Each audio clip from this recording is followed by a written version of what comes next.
what's going on, everybody? Welcome to Owen and AJ Talks. I'm Owen Finch, and I'm here with... AJ Talent, and today we are following up on RVB Reconstruction Relocated with Red vs. Blue Season 7, aka Recreation, the middle part of the Recollection Trilogy. I'm excited to finally be doing this. I've watched this a few times, and then, I obviously skimmed it through, mainly for the parts that I'm going to be talking about, because that makes sense. But, I'm excited, we kind of waited to get to this point to OVB. I mean, I think the next video I'm going to be more excited, but this video I'm pretty excited to still do. I was kind of excited to see how they followed up with, everything from the last season and everything like that. And we'll get to that. Like, obviously they do, but like you're about to talk about, it seems like this season a little bit is going to be setting up for season 8. Yeah, I mentioned that to Owen beforehand, that Season 7 was a bit of a weird one. Owen actually brought it up that he saw something on YouTube saying that Season 7 was kind of like a divisive season. And I think it's generally well-liked. I think the main thing is it's sandwiched in between, like, the two most beloved seasons. Yeah. So it ends up being like a bit of a weird one. Before the wiki too, the weirdness kind of starts with the length, because we're watching like the full-on videos with all the short videos clumped together that someone else has just re-uploaded. So I noticed you kind of know how long each season actually is. I kind of noticed this because the last season was 2 hours. Season 8's 2 hours. This one's only an hour and a half. I'm like, wow, this is kind of a short season compared to what we usually get from OVB. Yeah. It's kind of fitted, though. I feel like if you made this 2 hours, you would have been putting a lot of unnecessary shit in there. Because we'll get to that. There kind of is already that in there, in a way. And then, I feel like you'd just be putting more into it. But it's just kind of interesting that this is kind of like a little bit of an in-between season, because this season's only like really an hour and a half, It's not as long as the other two seasons, which is fine, if you don't need to go longer, I always say, not always best to keep it short and sweet. It's really weird that I don't want to give that message because our videos aren't that way, so it'd be kind of weird to give that message, and then, we're going to be doing a video that's like 2 hours, but, if you don't need to put a lot of unnecessary crap in there, there's no need to, so... It's funny you mentioned that this season kind of has like fluff and like is not as long, because according to the wiki on the trivia page, because remember, this isn't Kiss Sis, the trivia actually has like effort put into it. Yeah. The name Recreation is a double meaning. One of it is that the season leads more into the comedic roots compared to Reconstruction, and also because, as I pointed out to you before, it is recreating a certain character. So, it's like, it could be pronounced recreation and also recreation, like recreational. Yeah, that's true. Also, too, you're going to mention this, but the first season of the new director that you talked about, you're probably going to... Yeah, so this season is a first for RVB in a lot of ways. And one of them is that, coming off of Relocated, this is the first season not directed by Bernie Burns. It is directed by Gavin Free. Owen is familiar with him a little bit, as he was in the Rage Quit videos a few times. And, he had a long history at Rooster Teeth, so he was pretty successful. I do wonder if that's why this season's not as long. It was his first time directed. Maybe he didn't want to make it too long, It does make more sense. I mean, it's good that, this is more of a Red-focused season, and it makes sense because he directed Relocated, and the Reds were pretty much the main focus of that, so it kind of makes sense that he kind of followed up and had the Reds do a lot in this season. Yeah, that is something I appreciate, that this season gave a lot more focus to the Reds. But speaking of Bernie Burns, even though he was not directing Relocated and Recreation, he was still the writer. Yeah, which is good. Always good to have the original, especially too because there'll be great continuity and everything like that. Not always good to keep the original. Yeah, that is something you have an issue with when you have like new writers coming in. Hard to keep track of everything, and you can have the characters feel out of character. So having the same lead writer for so long definitely helps with the consistency. But yeah, Owen, do you want to guess when Red versus Blue recreation released? I know it's the fall because I watched the trailer. It's a little bit of a cheat. I know it's sometime in the fall because it said in the trailer. The trailer comes back this. Actually, I think it was the summer or fall. It's like one of those two because it said this summer, like 9 p.m. Mondays. So, I think the last one came out in 2008. And I'm gonna say if this is a year later, I'm gonna say 2009. You are right, 2009, and you are right that it was both summer and fall because it originally aired on June 6th, 2009, and it ended on October 26th, 2009. Yeah, I just couldn't remember what it exactly started. So, Yeah, yeah, you were kind of right. You were right. 2009, it was the summer and the fall. You were right about pretty much everything.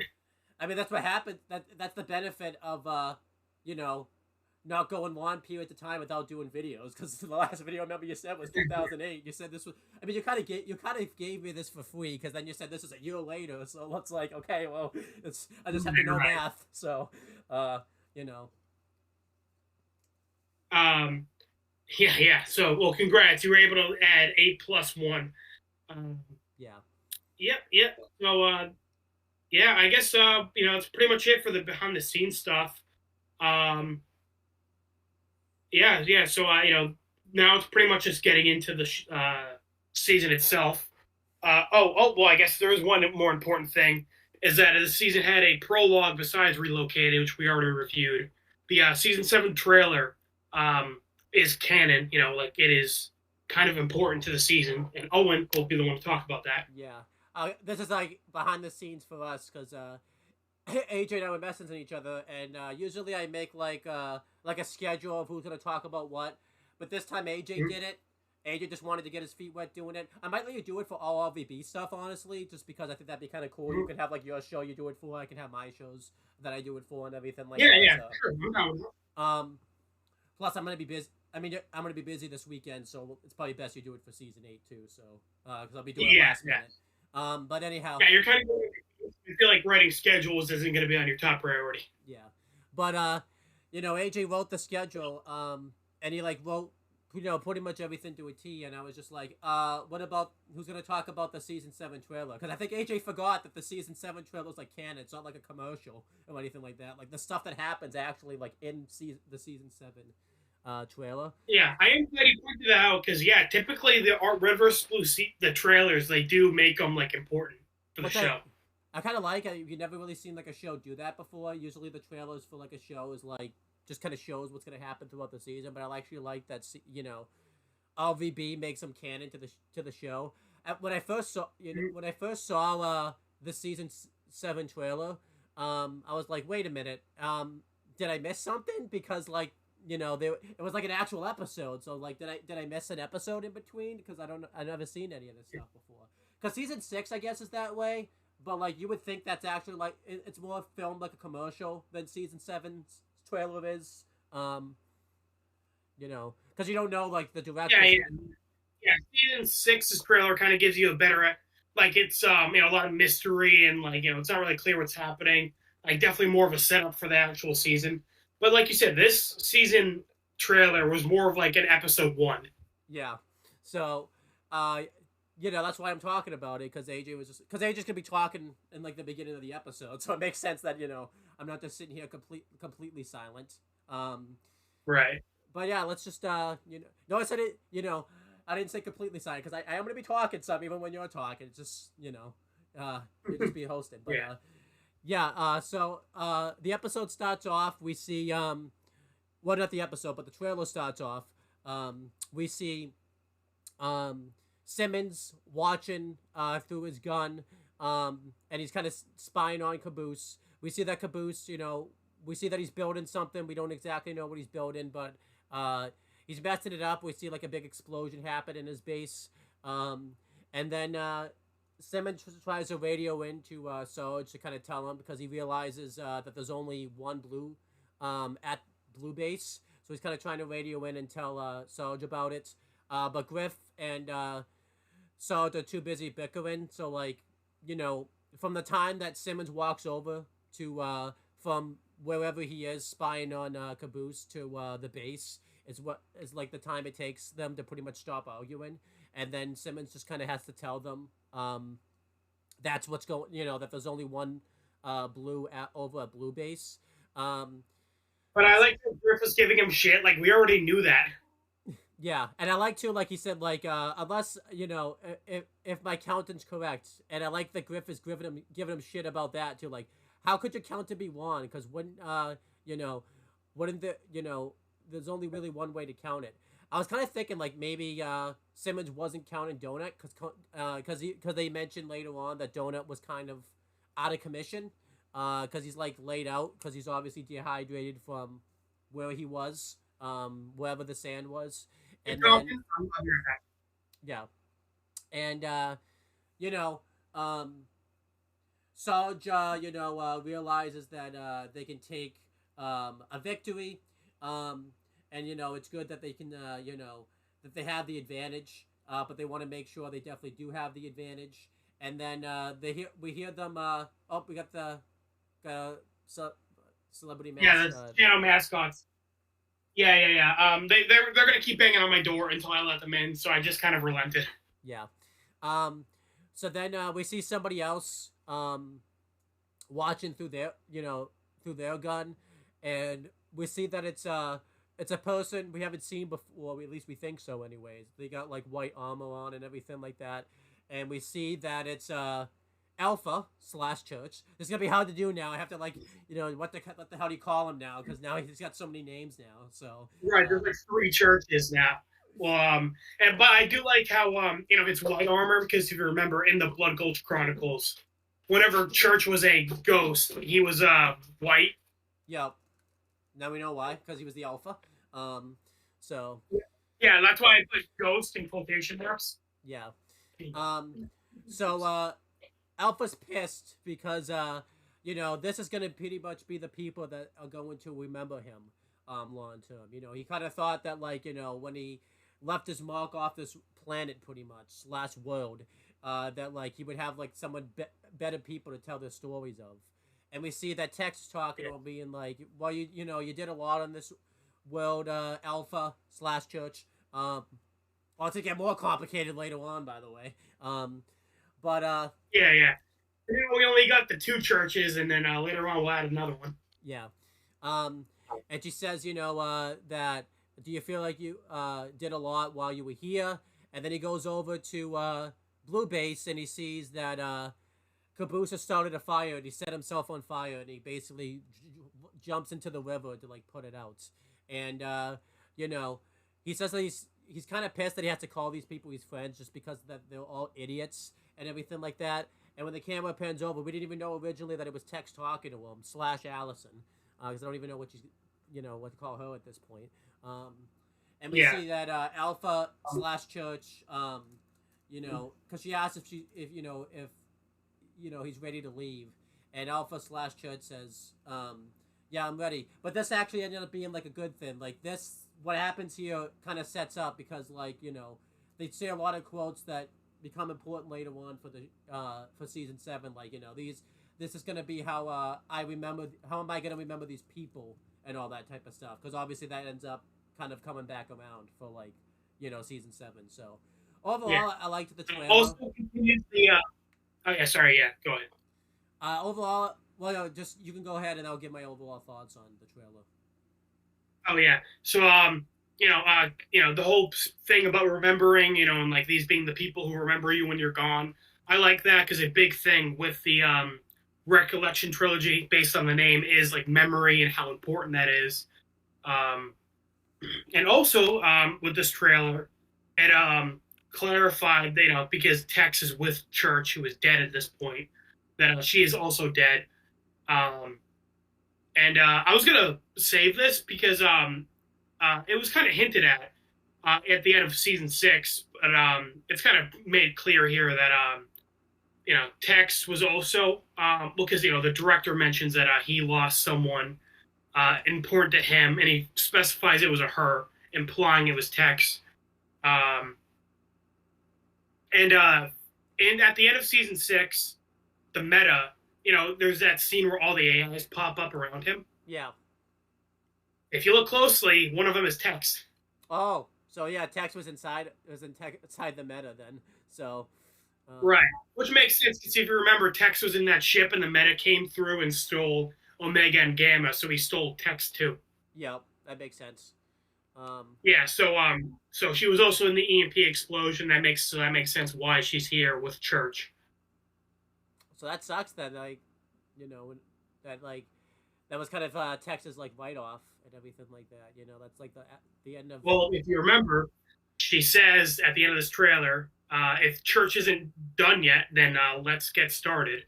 So, not quite the end for them, as the trailer made it clear. Yeah. So yeah, very interesting. Really good trailer here. Kind of did a good job setting up, future stuff. Obviously, my favorite part was seeing, Alpha / Church and Tex in there and everything like that. I thought that was pretty cool. And it did a good job of like getting us excited for season 7. And I like that the trailer's matter. That it's actually like they're actually part of like the plot. Like you can't ignore them. Like if you didn't watch the trailer, you would be you would be thrown off a little bit in the beginning of the episode and everything like that. So I thought that was cool. Yeah. I also like that Church calls them his friends. Even though he's like, these guys are idiots. I do like he calls them, his friends. Yeah, because they always act like they hate each other. So I do like those little moments where they are like, no, these guys are actually my friends. They're morons, but I do like them. Yeah, which is cool because the whole big thing that he said at like the end of season 5 was, he talked about like no matter what, like you're always gonna end up hating people. So this is kind of cool that he was calling them his friends because that was the whole point of his big speech at the end of season 5. So yeah, and also I like that Caboose. Caboose is a moron. He literally caught himself on fire. But I do like, even after he, got himself off of fire, he was like, all right, well, time to get back to it. And, if you remember from Relocated, it's like kind of a mystery of what he's doing. But as we see later on, the thing he's doing is actually pretty sweet, that he's trying to bring Church back. Yeah, that was cool. I like that. I do like that. Caboose is like being a good friend. Like he knows Church is gone, so he's trying to bring him back in some way. Yeah. That was cool. Yeah. Well, yeah, that was pretty much like the trailer or episode 1, really. Then I guess we start with the actual season.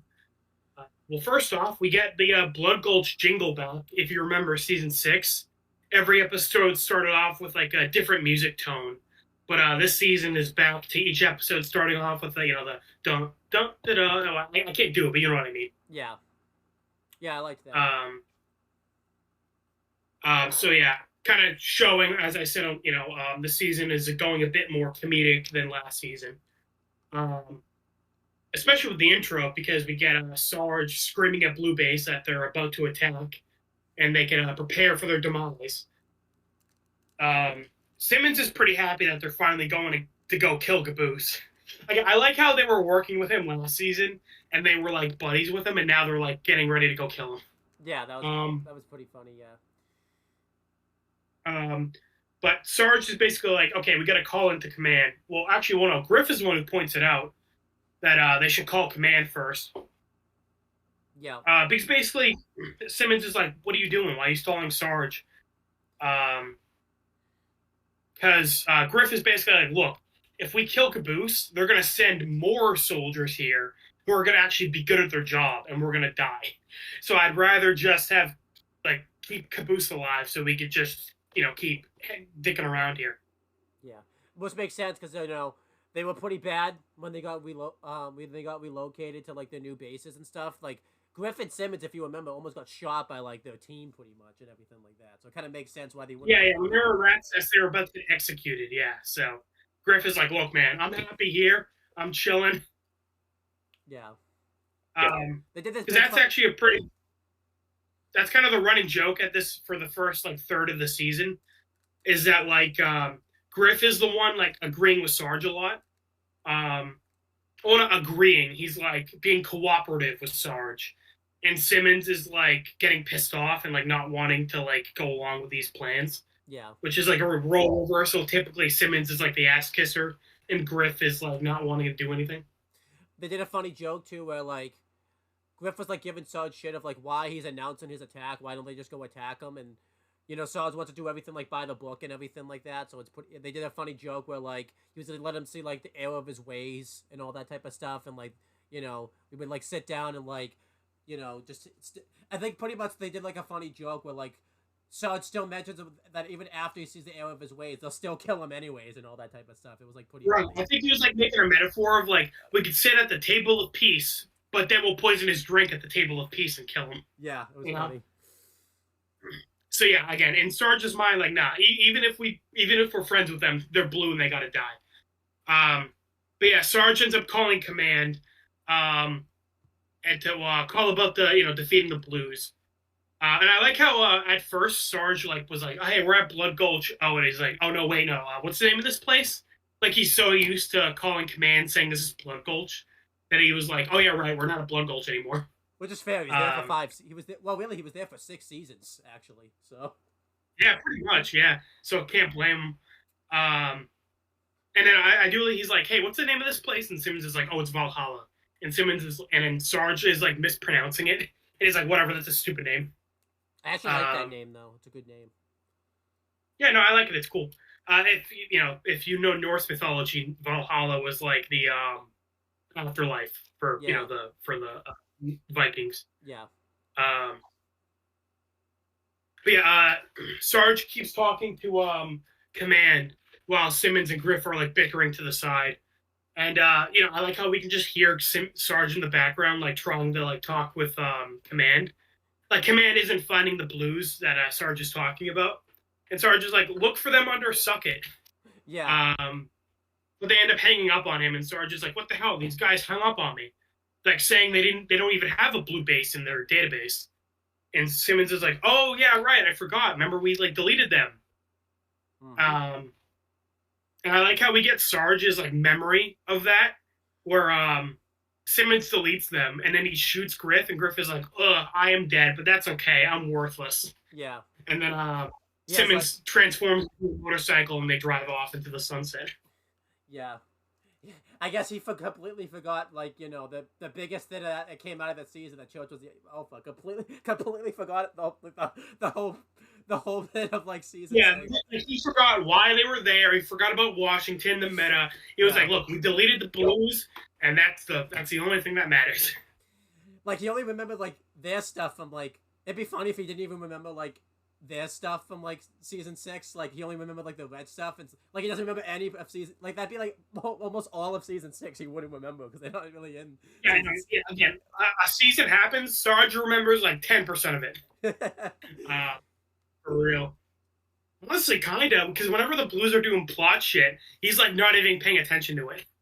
So yeah, for real, honestly, Sarge probably, if you ask Sarge to describe the last 6 seasons, he'd give you some like really weird, fucked up version of it.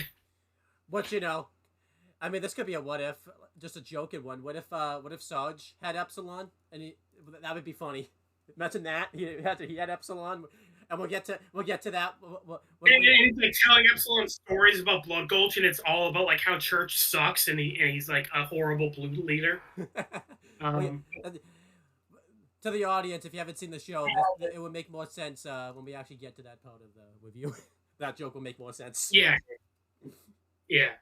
But yeah. So basically, the Reds are like, huh? Well, what are we gonna do? If we go kill the Blues, it won't even matter because Command's not going to recognize it. Yep. So they kind of go back to their base. Sarge starts screaming at Blue Base. I'm like, hey, we're going to hold off on our attack. Yeah. So I feel like this is like an everyday thing, like an every other day thing. They occasionally just go over to Blue Base and just like scream that they're going to go kill Caboose, and then they don't. I kind of thought that was always a thing. Like even in the Blood Gulch, it was like they would just occasionally go over to Blue Base, try to kill them, fail, and then just go back to Red Base. I'm glad they're like continuing here. Yeah, I bet this was what Sarge did, like during that time when it was just him and Sister, in Blood Gulch. Like he just. Well, I'm pretty sure that's what happened. Because remember, he was like, "The war isn't over here," and Washington was like, "There's only one. You can just go kill her." And he's like, yeah, but I'm not going to attack a girl, so we're locked in a stalemate. And then we find out Lopez did it. And I love, as soon as Sarge is gone, Lopez wins the war at Blood Gulch. Like as soon as Sarge is out of the way, the Reds win. Yeah, pretty much. Yeah. So yeah, the Reds go back to their base, and that's your point now. Yeah, so the Reds go back to well, there's something that happens before this. We see Caboose comes over, like kind of doing this while they're all talking about like what they're gonna do with him and everything like that. Um, and yeah, Caboose comes over, and he was just wondering what like the Reds are doing, and the Reds were like, "Oh yeah, we're just gonna come, um, we were just planning to attack you, but we might hold off and everything like that." And Caboose is just like, "Well, can you still wait till later? Because I'm still busy doing something." And when Caboose leaves, I like that the Reds are just like, "What are you still do? What are you doing over there?" And Caboose is like, "Still not telling you." Like, I still love that part of the thing too. Like, they just did like this big message where Sarge was like yelling at him, like, "Hey, we're gonna come attack you." And then when Caboose comes over, like out of nowhere, they have like a full on like conversation with him, like as Yeah. this is happening. So, um, yeah, I thought this was funny. But yeah, By the way, then I like to point out today I got a certificate, and my dog ate it. oh, that's not good. Um, Yeah. Oh well. but anyhow, so then you know, um, yeah, so then back at Red Base, Saul just looking all over for Griff, just calling his name out, and Griff is in the base, so he comes out, and Saul asks where Simmons is, and Griff is just like, "Wait, you were looking for Simmons this whole time? Why didn't you just yell it for him?" And Saul says like, "Cause your job is to keep track of Simmons," and he gives all these people like, "It's this person's job to keep track of this person," and the only person that didn't get someone to keep track of was Griff, which was obviously funny because Sarge hates Griff. Like he even says like Donut's like out of commission, and like he even has a job to look after someone, and he legit can't even do it. But he even says like Yeah, Donut has been in a coma since relocated, and he's like, yeah, Donut's in a coma, but he's still worth more than you. yeah, that was funny. So then they do this funny bit where like I think they were acting sarcastic to each other, but it got to like a point where like they didn't even know what was going on. Like they didn't know what was sarcasm anymore. Like there's one point was like, wait, was that question sarcastic? It's like, was that answer sarcastic? And Sarge was just like, yeah, let's just drop this conversation. This didn't go anywhere. Yeah. Um, and then Sarge is just like, I'm just gonna. So what's Simmons doing under there? And then Griffith's just like, not my job description. So then it cuts back over to Simmons working in the holographic layer. And yeah, he's working on the Jeep. Sarge comes up and asks what he's doing, and he says that he's gonna try to fix the amp pretty much, so that way, like when they use the gun, the car doesn't shut down for like 10 seconds, which makes sense because that was the big plot hole of what was it relocate? Yeah, relocated. It was relocated.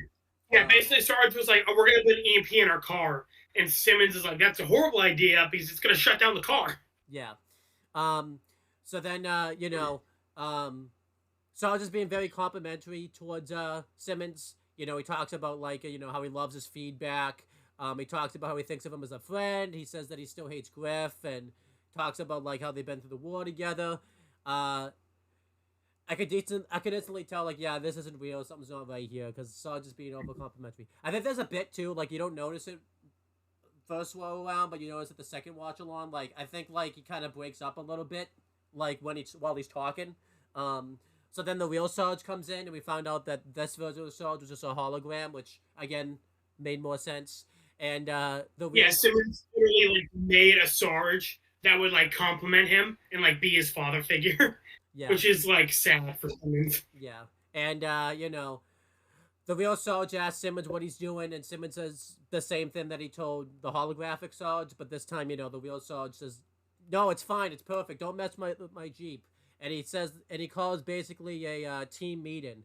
They call it a team meeting. Because I was gonna say staff meeting, but it's actually a team meeting. But it's the same thing. And he pretty much just wants Simmons there just so that way he can agree with him. And Simmons like wants to know what he's agreeing to, but Sarge won't tell him. And Sarge gives Grimmins. I just called him Grimmins. I messed up Griff. I just mixed up Griff and Simmons' name together. So Yeah. Um, but anyhow, yeah, Sarge gives Simmons like shit before he leaves, and then I like Simmons like right when Sarge leaves, he gets all depressed, being like, "I like my holographic life more than my real life," which is just like, yeah, I feel that, I feel that, Simmons. I know I know how that feels sometimes. I mean, I don't have a holographic life, but Yeah, sometimes I'm like, really. Oh man, why can't life just be the internet? But yeah, then as soon as he says that, like a holographic Griff shows up, and he's just like, I like boners. And Simmons is like, shut up, holographic Griff. yeah. So yeah, they have the team meeting, and what the team meeting's about, pretty much. I mean, not pretty much. It is what it's about. Sarge realizes that you know, no matter what, no matter even if they win the war or not, it's not going to count because the blues have been deleted from the database. And I like it too. Like, he's not even saying that it was them that did it. He's just kind of saying that it happened. And then, like, anytime, like, Griff or Simmons question him on it, or, like, just say that they did it, he's just like, yeah, I refer you to talk to my lawyer. Like, he won't even admit that he did it, even though, like, they were there. Like, so they were there. Right, like he deleted them with these guys, and they're all like, why are you pretending we didn't do it? Like he's like, it'd be like if in Breaking Bad, Walter White like didn't want to discuss meth with Jesse, and Jesse's like, and Walt's like, oh man, it's crazy. Who killed Gus? And Jesse's like, what are you talking about? We did. And he's like, I don't know what we're talking about. You have to talk to my lawyer on that one. We have to say, and they have the same lawyer too. Like, they have the same lawyer. That'd be even funnier. Like, Yeah, I know, right? Yeah. actually, I have a better comparison for you. The scene where they kept trying to like not talk about like the rice and cigarette, but they were like kind of going obvious out of their way to like talk about it and all that type of stuff. That was kind of like that. It was. Oh yeah, the parking lot. True. Yeah. It was that scene. Yeah. But Yeah. anyhow, once again, how did that get past Gus? Sometimes you just wonder. Like, Gus, I guess Gus wasn't watching the footage that day. Like, that was it. Like, if only Gus watched that footage that Just day. thinking of shit. That was like the one time he wasn't watching the cameras. Yeah. But anyhow, yeah. So Sarge comes up with a plan, pretty much, that they're gonna do something. That's going to attract attention pretty much from command, that will get the blues back into the databases, whether that's like save their lives or like do a mission with them, which I kind of like that they had this team meeting, because it kind of sets up, the main plot you're going to be talking about. And it's actually Griff that agrees with this. They kind of do a comedic bit where you think Griff isn't going to agree with them, but he actually thinks that it's like not genius, but he thinks it's a great plan. And I even like that they reference that this is weird, that they're actually like Griff and Sarge are actually like kind of on the same page in a way. I even like that they even reference that that's weird and everything like that.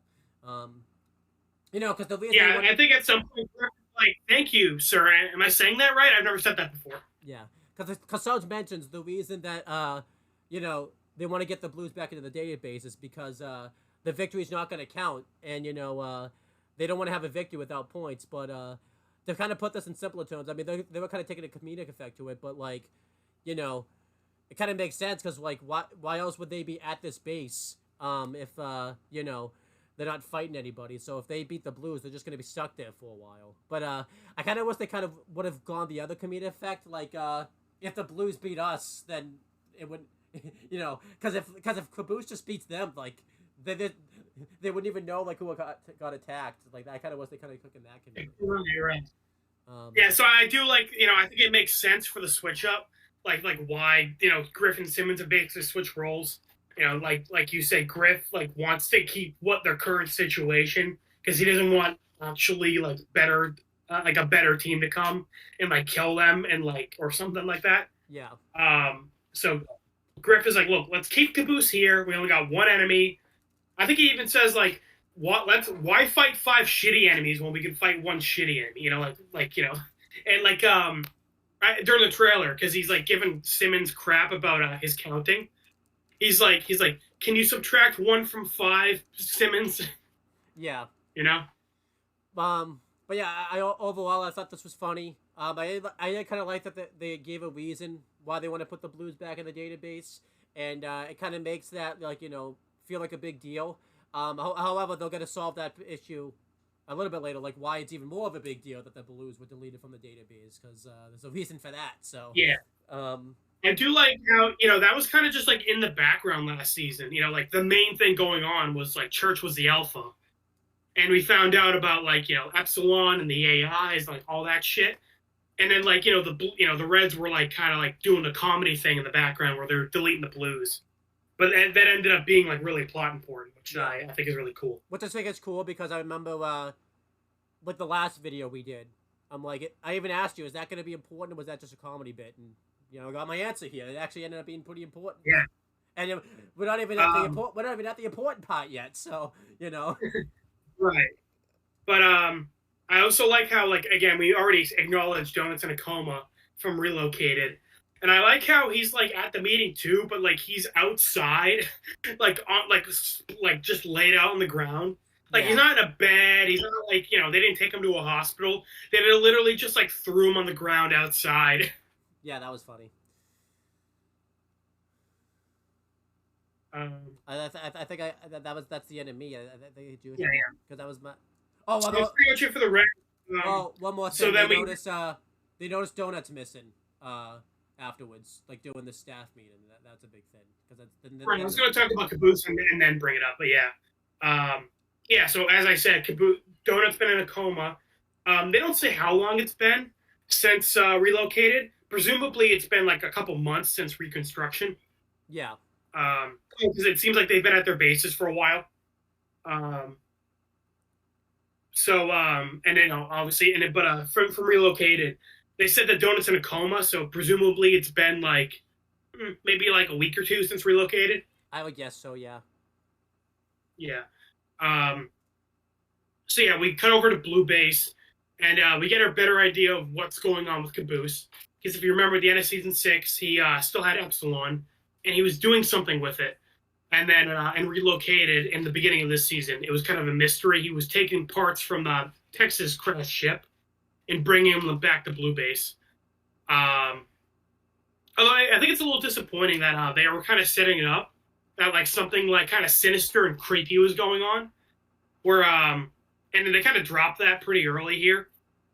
I did see in the comments. Doesn't give it away or anything like that, but like of that video, like they even mentioned like miniseries Caboose is much more medicine than like full on series Caboose, and there's a reason for that because you know they didn't really follow up on it that much. And you can understand why. You can that's why I thought my prediction was because I remember my prediction was he was gonna build.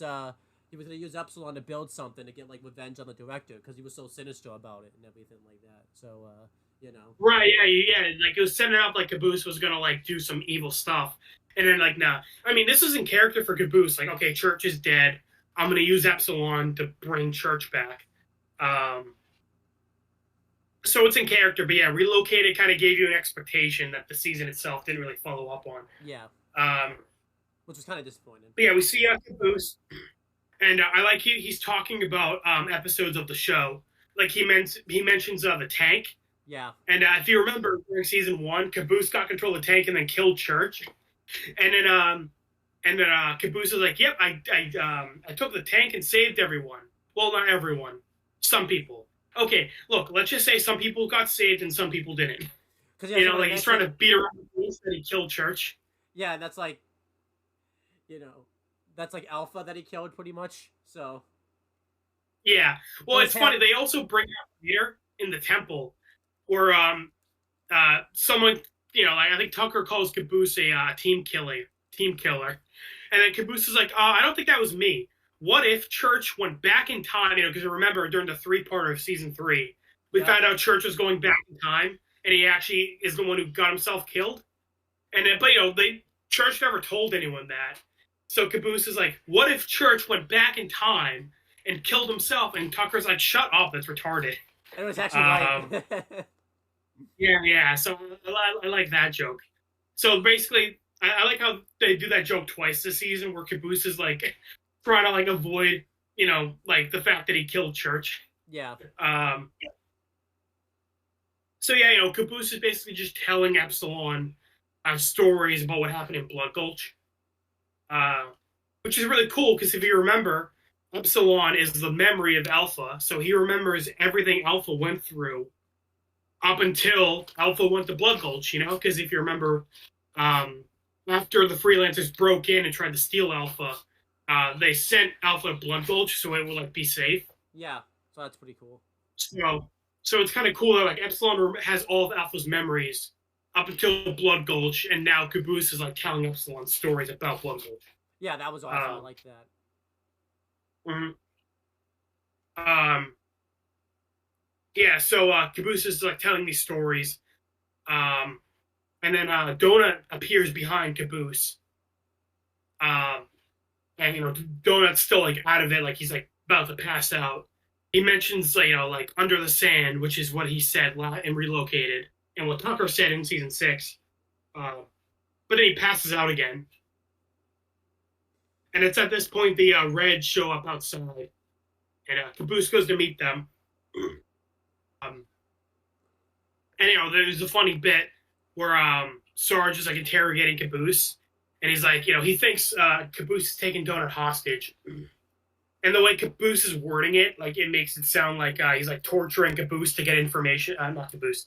Caboose is like torturing Donut to get information. And what I liked about this is like Sarge is actually the one that's given information like accidentally. Like he's like, oh, you mentioned our secret base, you mentioned this, you mentioned that. Like I even like at one point like Simmons is just like, okay, I've had enough. I'm going to take a nap under the tree. This conversation's just going nowhere. Yeah.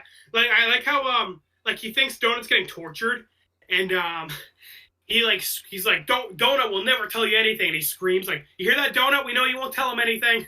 Yeah. But then, Caboose mentions something. And then, yeah, like you said, Sarge is like, what? He told you about our secret hologram chamber. Damn it, Donut. How could you? Yeah. But then Sarge is like, what are your demands, so we can get Donut back? And Caboose is like, I want cookies. And Sarge thinks he's, like, being mocked. And I like how Caboose actually gets mad. He's like, at least I don't go around promising people cookies and not giving them. That was awesome. And he's into the base. So, Sarge and Caboose are morons. And I like how Griff the whole time was, like, instigating it. Like, he was, like encouraging Sarge. Like, because he likes Sarge being an idiot, basically. And I like Simmons, like, again, like, he just finally has enough and just goes to take a nap under a tree. I like there was a funny joke that they mentioned, Sarge doesn't even, like, tell him originally, like, that he's even looking for donuts, so then Caboose is just like, oh, you're looking for the keys to your base? Because I lose them all the time, but then I just break in because it's easy to break in because there's no door. So it's like, how do you have keys to the base if there's not a door? So... Yeah, I know. Excuse me. And I like how when Caboose goes back in and Donut wakes up, he's like, what happened? And Caboose is like, oh, yeah. Griff was like agreeing with Sarge, and Simmons was like being lazy and like taking a nap under a tree. And Donut's like, what? How long was I like? What happened? Because normally it's the opposite. Yeah. So Donut was confused. Oh, before that, before the Reds show up, I like how or no, maybe it was at this point, but Donut's like asks like he like sees Epsilon. And he's like, what's that? And Caboose explains, and like he just gives him like a whole plot synopsis for last season. Yeah. He was like, oh yeah, it turns out Church was like based on the director of Project Freelancer, and he's an AI, and he got killed, and this is like the memory fragment of him. And Donut's like, wow, a lot of stuff happened while I was gone. Yep. I mean, a lot of stuff. And I like how Caboose normally is like an idiot, and he like tells things horribly. But he gave, like, a perfect plot synopsis from last season. I liked that, yeah. Which is cool, because, like, it ties into, like, the stuff in the temple and everything like that. So that was pretty cool. Yeah. I also like how Caboose mentions that, like, he's been telling Epsilon stories about Blood Gulch. And it seems to really like it. Like, it seems to, like, make noises whenever Caboose, like, tells its stories. Yeah, I like so that. It's like responding. Yeah. I always thought like it was like storing the memories or something. Like that's why it was shaking and stuff like that. So, Yeah. Well, because it also started making noise when Donut was like talking about Tucker. Yeah. So it's absolutely kind of responding to that. So it seems like it kind of like recognizes everyone. Right. Because you know, because Well, that's what. I also like how he points out that Donut's like, wait, you're telling it stories? Those must be some pretty weird stories. And then we find out Caboose is like telling like bullshitting Blood Gulch, like he's telling all the stories wrong. Yeah, so I like that. Yeah. Yeah. Um. Yeah. So Donut explains what he's been doing basically when season 6 was happening. Um. Excuse me. I'm so indigestion today. Um. You didn't But we have see this the here before counselor. we didn't have this. You didn't have this before we started the video too. So that's Yeah, okay. no, I'm just like starting to burp now. Oh, terrible. Um, I'm burping and my dog is like destroying my room. Oh, two worse worlds. Yeah. Um, so we see the counselor, which is cool, because you know, we heard him a bit in season 6, but not much. We mainly saw him in Recovery 1. Um, And I kind of like this because we got to see him kind of something related that wasn't related to like Project Freelancer and the AIs and all that type of stuff. This was kind of something he was doing like, you know, that wasn't involved with that. I kind of thought I didn't think he was only involved with that, but that's like the only time we would really see the counselor. So I kind of thought that was cool that we saw him unrelated to Project Freelancer. I mean, it kind of yeah, was this is related. kind of like we saw him giving an interview to that Red Soldier at the beginning of season 6, and now we see him giving an interview to Donut. Yeah. So it seems like this is kind of like what he does, when like crazy shit isn't happening. So this is presumably takes place shortly after season 5, because the counselor says like, now that your tour in Blood Gulch is over, like we're gonna reassign you. And Donut's like, wait, over? Like he's like confused, like he didn't know he was leaving Blood Gulch. Yeah. So this is like in between season 5 and 6. And he's like asking Donut a bunch of questions. He mentioned he shows Donut a picture of the desert they landed in season 3. Yep. And Donut's like, oh, that's where we landed. And I like how the counselor was giving him like multiple choice question on like what this place is. And Donut's like, oh yeah, that's where we time traveled. And this is where we find out they actually didn't time travel. So if you remember, they thought they time traveled because they were on Sidewinder. The bomb blew up, and then they were in the desert. The reason they thought they time traveled is because there was ice everywhere, and then there was sand. And Sarge was like, well, it must have taken a really long time for the ice to become sand, so we must be in the future. And then what actually happened, because I kind of missed this when I watched this originally. So they just got teleported. Okay, that's what I thought. Yeah. So if you remember in season 3, they thought they got sent to the future. Yeah. Yeah, so that got retconned. So they're not in the future because obviously, like everyone in Project Freelancer would be dead. If like they actually got sent to the future. Yeah, I can see why they had to retcon that. So yeah, that makes sense. Yeah, so I think season 3, the intent was definitely they got sent to the future. But in season 5, there was a couple hints that wasn't actually the case.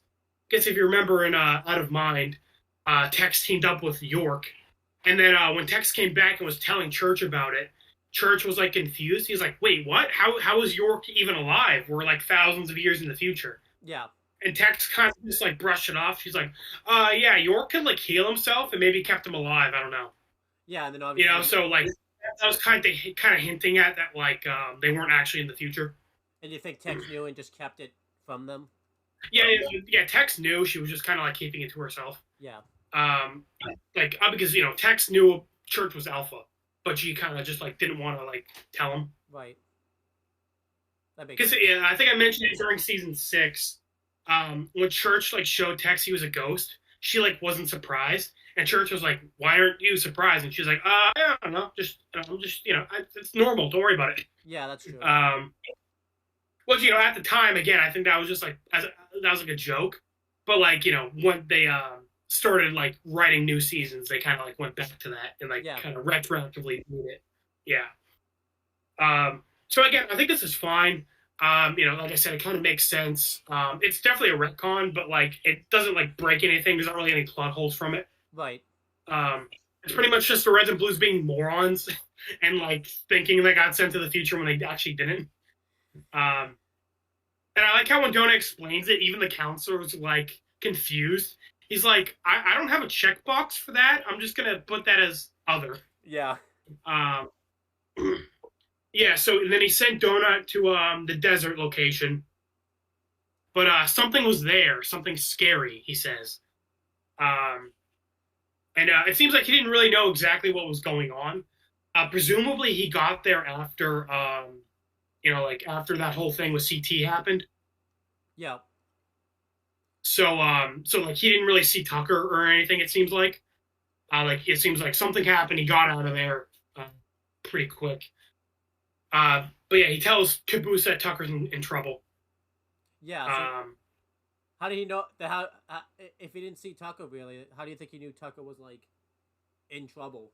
If Or I don't know, because it seemed like Tucker didn't leave that temple. So maybe he did see Tucker really quick and then left. I'm not sure. yeah, because like I'm not saying They you're don't really go wrong. into it.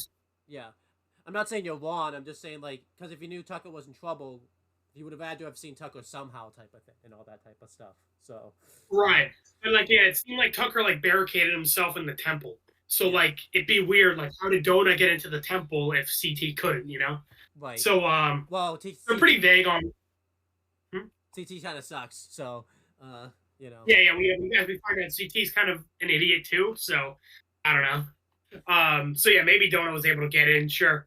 But yeah, Donut says Tucker needs help, and Caboose is like, like if you remember, Caboose kind of hates Tucker, so he's like, I don't really want to go help Tucker. Yeah. But I think Donut mentions there's a bunch of like weird alien tech, and he's like, maybe that can like help you with like Epsilon. Yeah, that was cool because that ends up being a big plot point. Like, Yeah, so they kind of like put the two plot points together. And Donut's like, hey, is there anyone you could like ask for help? Like when you go to the desert, because Caboose is by himself, obviously. Like Church is gone, and so is Tucker, and Sister's back in Blood Gulch, so it's just Caboose. So he calls Agent Washington for help. Yeah, so he calls Agent Washington, and somebody comes over to him and mentions he's got a phone call, and he thinks it's weird that he's got one because like no one should know that he's like really there and all that type of stuff. But then he goes over, and he finds out that it's Caboose, and I like that he calls it out like, "How did you even know how to like call me, and how did you find me?" And I like Caboose doesn't really give him an answer. He just says, "Oh, you just popped up on my screen," and Caboose, like, Washington was just about to call him out on, like, no, that's not how that works. Like, you clearly had to find a way to call me. Like, how the hell are you calling me right now? But I like that even Washington doesn't even, like, want to, like, go into detail about it. He's just like, you know what? Fuck this. Like, I'm rather not, like... Yeah, like, he was around Caboose long enough to, like, not even question it anymore. But yeah... Oh, yeah, so, you kind of brushed past it, but yeah, like, Wash is okay. At the end of season 6, we didn't know what happened to him. So, he's alive. Yeah, I like that. I like that they brought him back. I mean, like, it makes sense. Like, why would the EMP wouldn't affect him? Like he's not an AI, so like obviously the EMP wouldn't like hurt him. Right. Well, also too, but he got shot like by the meta. Right, he got shot, and the meta was like right there. So like, yeah, the meta could have killed him. Yeah. But yeah, like he's okay. Well, as okay as he can be, because we're gonna find out where he is. Yeah. So we find out that Caboose has just kind of updated Washington of kind of what's been going on with them since they last saw each other in season 6. He kind of tells them that that the Reds have their own base now. They're at Valhalla, where they were when they went to like explore the ship crashing and everything like that. So this is kind of I kind of called this out off screen. Caboose mentioned that like they both gave him new base, but I don't think Caboose quite has that correct. The Reds got new bases, but as we see, since the Blues were deleted, I think Caboose is just there because the Reds are there. Because Caboose could just literally go wherever the hell he wants because he's not in the database or anything like that. Right, he's not in the system. Like, man doesn't even know about him. So yeah, I'm pretty sure just like, yeah, they gave the Reds the base, and Caboose is kind of just like, they kind of just stole Blue Base. Like, no one was at Blue Base, so Caboose is just living there. Yeah. He Washington's kind of confused, like, wait, why do you guys have, like, a new base now and everything like that? And then, Washington, tells Caboose, well, Caboose, like, didn't you get all that stuff? And, yeah, they do a funny joke where Caboose says like, "Did you get any medals for being a Project Freelancer?" And he's like, "Oh yeah, I got several new medals." And then we find out because I think I mentioned this off screen and stuff.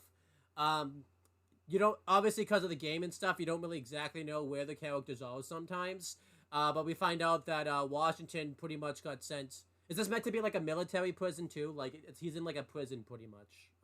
It's meant to be a, but it's Yeah, meant to be, I think it just says like UNSC like maximum security prison.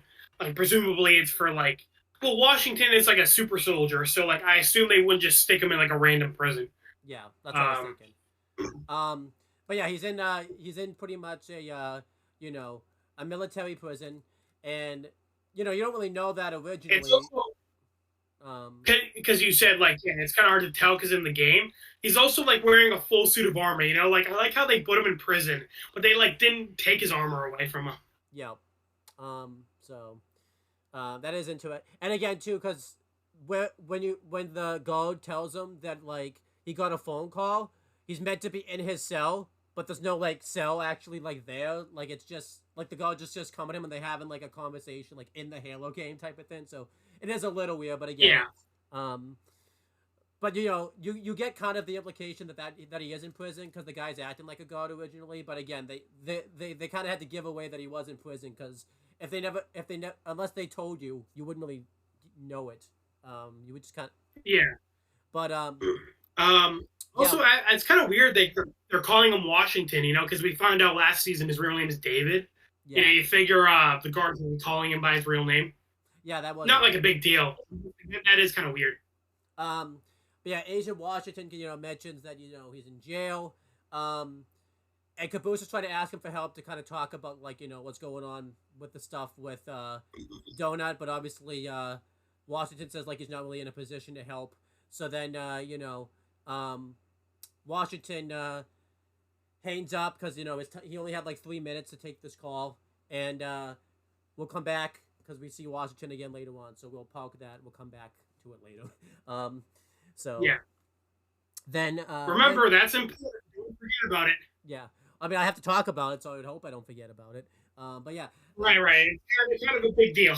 yeah. So this ends up being a bigger deal later, but this was good in the moment because you got to kind of get up to date with Washington, kind of find out what happened with him like after season 6 and everything like that. So Yeah. so yeah, It does make sense when he got arrested because, he was a big, he was an agent for Project Freelancer. So, makes sense he was working for them. And yeah. He also invaded command. seems Too. like, right, right. Well, as we find out later, the chairman, mentions that like he destroyed, some pretty important property, and he's very upset about that property being destroyed. So, because Caboose has Epsilon, they're like, oh, Washington destroyed all the AIs. Fuck this guy. Yeah.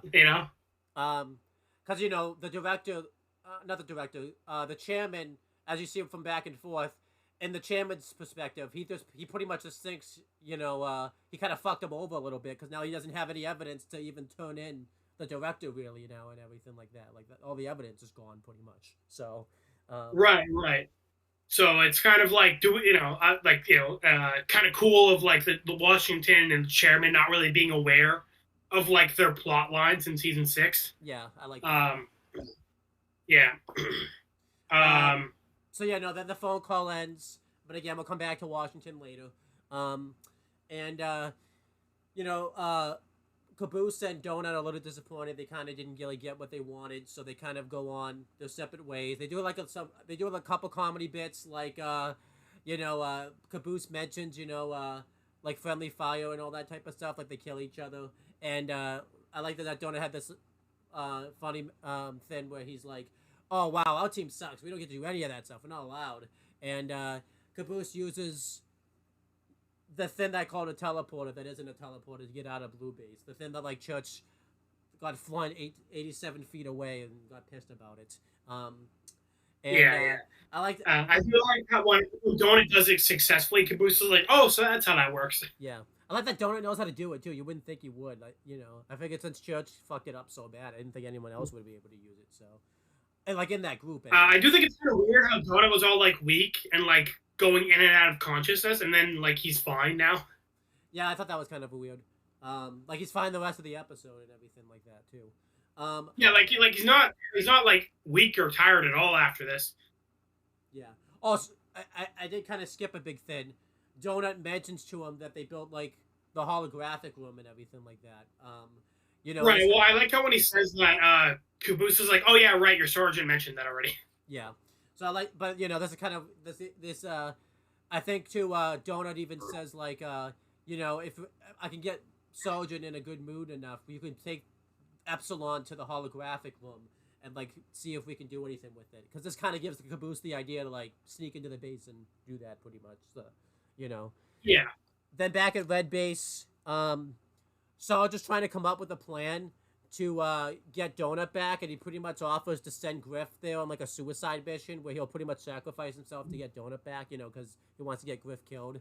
And as to do this, I also like how even though Sarge and Griff have been getting along so far, Sarge still wants to go get him killed. Yeah, and Donut just comes back, so Griff was like relieved about it because obviously, Griff didn't want to get himself killed, and Simmons pretty much has had enough of Sergeant Griff, so he just goes to help Lopez work on the Warthog 2.0.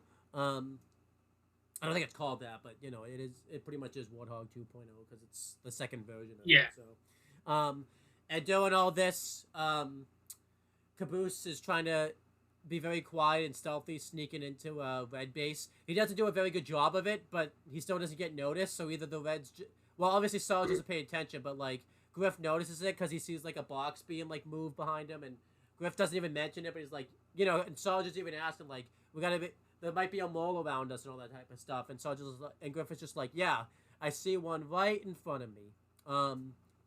So then, yeah, like again, I like that Caboose is like too lazy to like point it out. He's like, all right, Caboose is here, sure, whatever. Yeah. Yeah. So Caboose sneaks into the hologram chamber. Yeah, I'm still talking here. Yeah. So he sneaks in, and he puts down Epsilon in the holographic chamber. Now I want to do a callback before I get there.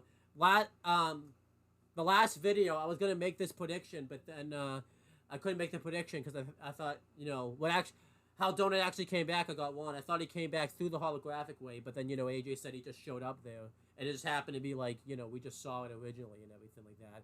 I was gonna make this prediction that this is gonna be kind of how Alpha came back, because I was thinking you can't really delete like a computer program. You can always recover it somehow, whether it's destroyed or not. There's times where stuff on Facebook or stuff, in your hard drive, it can always be recovered again somehow. Nothing's ever truly deleted. So I was thinking maybe this is how Alpha comes back, through the holographic thing. I should have still made the prediction anyways, because I ended up being kind of right, because this is kind of how Alpha comes back. Yeah, kind of. So what ends up happening is, Epsilon kind of starts activating. He's like shaking, and a holographic thing opens up, and it's Delta that shows up. I was really confused about this originally, but like, wait, didn't Delta get destroyed? And I like that Caboose points this out, like, wait, but how are you talking to me? Aren't you Epsilon? But Delta explains because, Caboose has been explaining everything that's been going on. He feels like Caboose would be more comfortable talking to Delta, and it's explained like in this holographic room, he could pretty much show up as anyone that Caboose tells him about. So, for example, he could show up as Church if he wanted to. He could show up as Sarge. So I think that's kind of cool. Like it's basically he's basically showing up from someone of like, who someone that Caboose has described. I think that's pretty cool because they said memory's the key, and that makes sense. So it makes more sense why he can show up as Delta. It also makes sense, for the AI specifically, because Epsilon was like the last AI created from Alpha. So like all the other ones were already created when Epsilon was made. So Epsilon remembers all the other AI fragments. Yeah. So Delta shows up, and since Epsilon is was a part of Alpha, he was also like all the other AI fragments were a part of Alpha too. So like they're all kind of like connected in a way. Yeah. So Delta explains, he knows what Church is not Church, Caboose is trying to do, like trying to rebuild Alpha and everything like that. His friend Church, and he realized that Washington's, wasn't able to help him. But he kind of explains to Caboose that Washington wouldn't be very happy to know that Caboose is doing this, because he wanted, the AI project to be kind of done with and everything like that. So he mentions though, I like this because he was shaking when Donut mentioned this. He mentions that the power source that Donut was talking about when they mentioned like it's in the sand. This could be very helpful to Caboose's project and everything like that. And he kind of mentions, it sounded like there was supposed to be people there that were supposed to go get this device, but something happened apparently where they weren't able to do that, which kind of ties in later on. So Caboose reveals like you're gonna have to go and like go see if you can make something of this device. This device might be very helpful to helping you build your new friend and everything like that. And he also mentions to Caboose. And also, Epsilon points out that like Delta, I guess, that like he does want like bring the director to justice. Yeah. So you were kind of right, in that like Epsilon wants like Caboose's help to like get to the director. Yeah. And he also mentions that like they won't be able to talk really this way anymore. Unless they're in this holographic room. But the next time they see each other, he tells Caboose, remember, memory is the key, which kind of, that's a good tie-in to what's about to happen next. So then the Reds go down to, the holographic room, and well, obviously, Caboose is being very suspicious, and the Reds are wondering, like, what the hell he's doing down there. And Caboose, pretty much says that he's leaving, he's going to go on a trip, and, so I was just like, where the hell are you going? And he says that he's going to go rescue his friend Tucker. But obviously, throughout the whole episode, Caboose is trying to keep from the Reds that he kept Epsilon because he doesn't want them to know about it. Donut, is kind of excited that he's going to go rescue Tucker. And, Caboose is all like, he's pretty motivated and thinks that he's going to come back physically and mentally better after all the adventures. And I like it because he paused when he said mentally, like he couldn't come up with it right away, which was pretty funny. Griff wants to go with him because he wants to make sure that nothing really happens to Caboose, because obviously if something happens to Caboose, then they can't put him back into the database. Sarge wants to go because if Griff dies, he wants to be there to see it happen. They don't really give a good enough reason why Sarge is going, honestly. That's kind of the comedic reason that they gave. And Simmons doesn't want to go because, he doesn't want to go on this career-threatening, death-defying mission to get himself killed. So he kind of tells them, like, you guys have a good time. And I like that they do a funny joke. It's pretty much confirmed they're going on this mission. And they do a funny joke where, Sarge and Caboose leave, and Donut's all happy that Simmons is sane, so they're going to have, like, a slumber party, and they're going to go, like, he's going to go, like, swatch it so they can redecorate the base. And at the exact same time, like, synonymously, both Griff and Simmons say, like, what the hell have I gotten myself into, which I thought was really funny. Yeah. I think I said this originally. Yeah, I do like... The only reason Griff went, like we talked about, is because him and Sarge bounce off each other really well. But I kind of wish they would have given a better reason why, Griff went but not Simmons. Just because, the stuff that happens at Blood Gulch, that really could have just been Griff there and not Simmons. It ends up kind of working out because the back and forth that Simmons and Lopez have with each other is really good. So that ends up kind of being cool. But yeah, overall, I agree. But yeah, I like you said, I think it would have been fine if like it was Simmons in the desert and Griff in Valhalla. Yeah. This would have been nice to see. But yeah, I guess this is.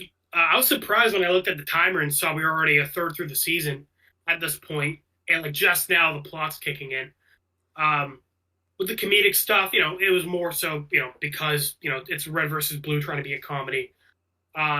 But I guess for character stuff, I guess, like you said, the main thing was like establishing, all right, Griff wants Caboose. like to still be around because he doesn't want like Caboose to die, and like they'll send like actual soldiers to fight the Reds. Yep. Um, so he's like, okay, look, Griff is satisfied with the current situation, and he's like, all right, I don't want Caboose going to go get himself killed, so yeah, I'll come with him. Sarge, yeah, you're right. I do agree. There could have been a better reason for him to go on the mission. I mean, Sarge's always pretty gung ho. Like he's always happy to go on a mission and fight people. So like, out of everyone, I guess he makes sense. Like he doesn't really need that much of a reason. He's always pretty happy to go into action. Yeah, I just remember till now. Like I thought there was a reason that he went, but there really wasn't one. He just went. So yeah, there really wasn't. My major thing is that like you said, it's why isn't everyone go? Like they didn't do a good job establishing why the others aren't going. Simmons, I guess, because he's kind of just like fed up with Sergeant Griff and he doesn't want to go on this suicide mission. Yeah. I think I said Donut. But Donut was all about rescuing Tucker. When Caboose was like, "I'm gonna go find Tucker," Donut's like, "Okay, great, awesome." Yeah. But he doesn't go. Yeah. I remember the reason I gave off camera was because maybe he was still weak because he just got back, but he seems fine here. Why not just go? He even says he drank a bunch of water. He drank like a bunch of water after he came out of his coma. Like, then go on the mission, dude. Like, you're fine. Like, go. Yeah, I know, right? Get over there. I know, right? It's weird because like when he sticks around, he doesn't really even do anything. Yeah. Once you'll get to so that. I'm like, why didn't they bring Donut? And we'll get to this. It would have benefited if everyone just went on the mission because, with what happens at Valhalla, it would have been more of a benefit to them if they all just went on the mission. So. It would have been hilarious if who gets to Valhalla and no one is there. And again, they got no way to like find them if they're not in Valhalla. So it's like, well, I guess that's it. I guess we can't do anything. Yeah. So yeah, it is. Simmons doesn't really go because he's fed up. Like whatever, kind of weak, but at least it's a reason.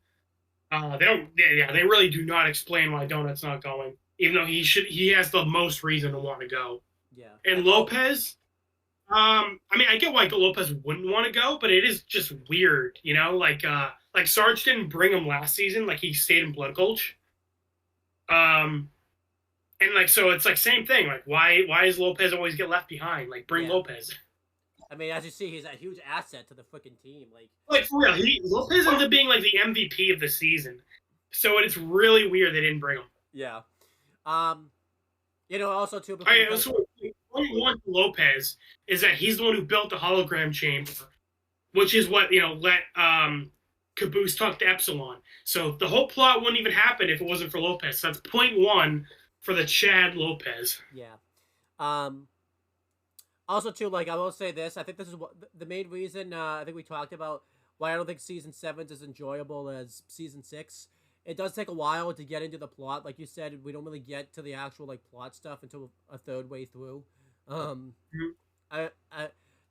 You could say it was kind of that way in Season 6 because, Washington had to go get everyone and kind of rally the team up. But I still kind of feel like plot stuff was, happening because they were explaining, the Project Freelancer project. They were, trying to find the ship that Tex crashed on. It kind of felt like there was still stuff, going on while Washington was trying to get everybody and everything like that, Right.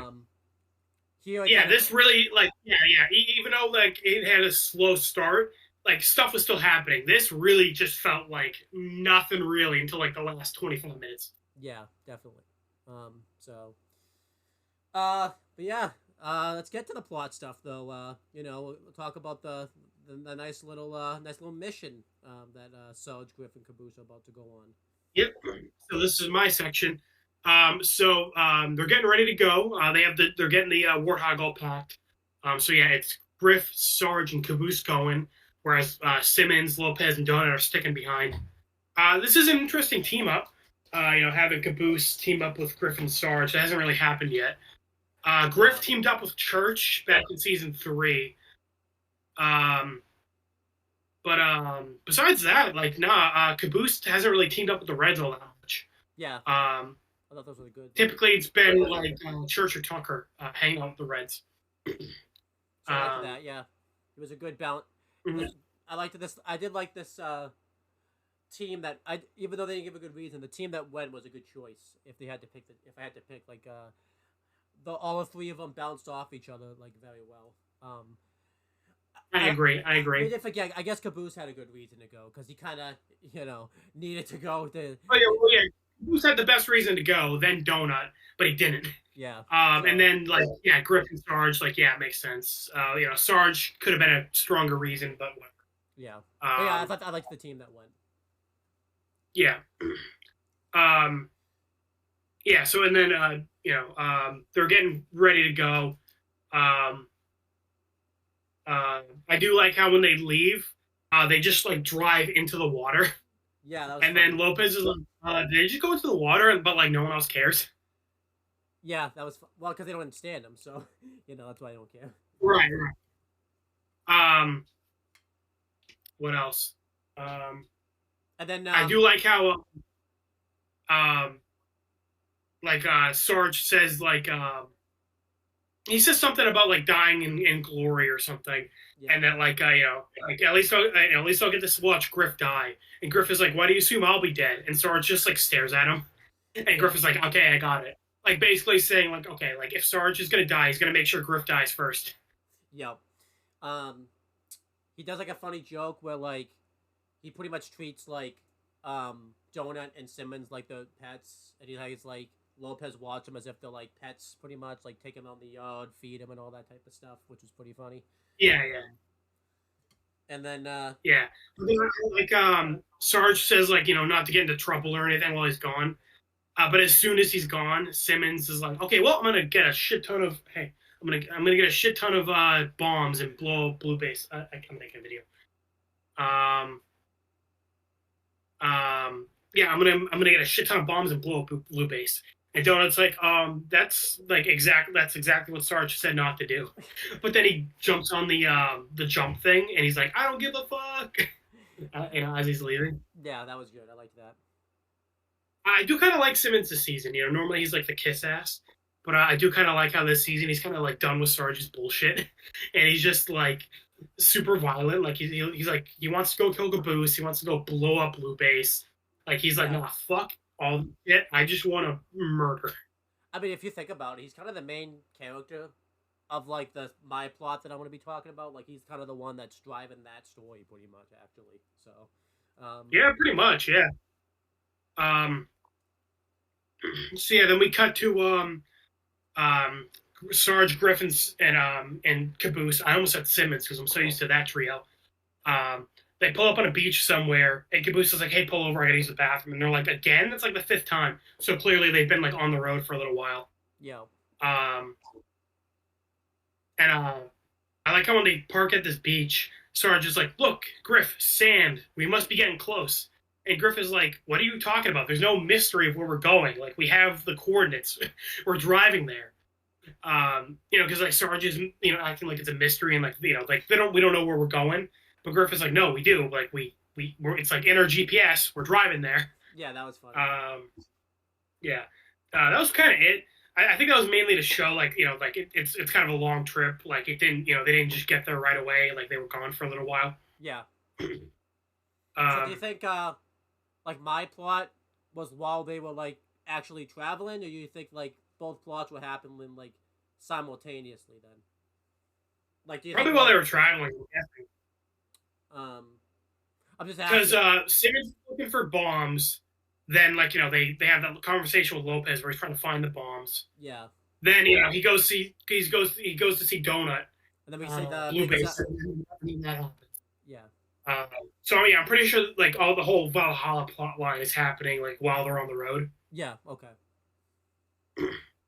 Um, that's what I thought. um, for season 8, I guess I can just say this: there is a little bit of a time skip for the Valhalla stuff, but season 8 picks up pretty much exactly where season 7 ends off. Okay, So that implies that yeah, like they're like, the like the desert team was on the road for a couple days, and while that was happening, all the Valhalla stuff was happening. okay, that's fine. Yeah, I was just just good to ask for clarification. Yeah, yeah. Um, yeah, so yeah, they end up in the desert after a little bit.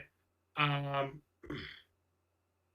yeah, so they end up in the desert after a little bit, and they end up in a minefield. Um, they get out of the car, and like some like big truck in the distance is saying like, "Hey, you ended up in a minefield. Like, don't move.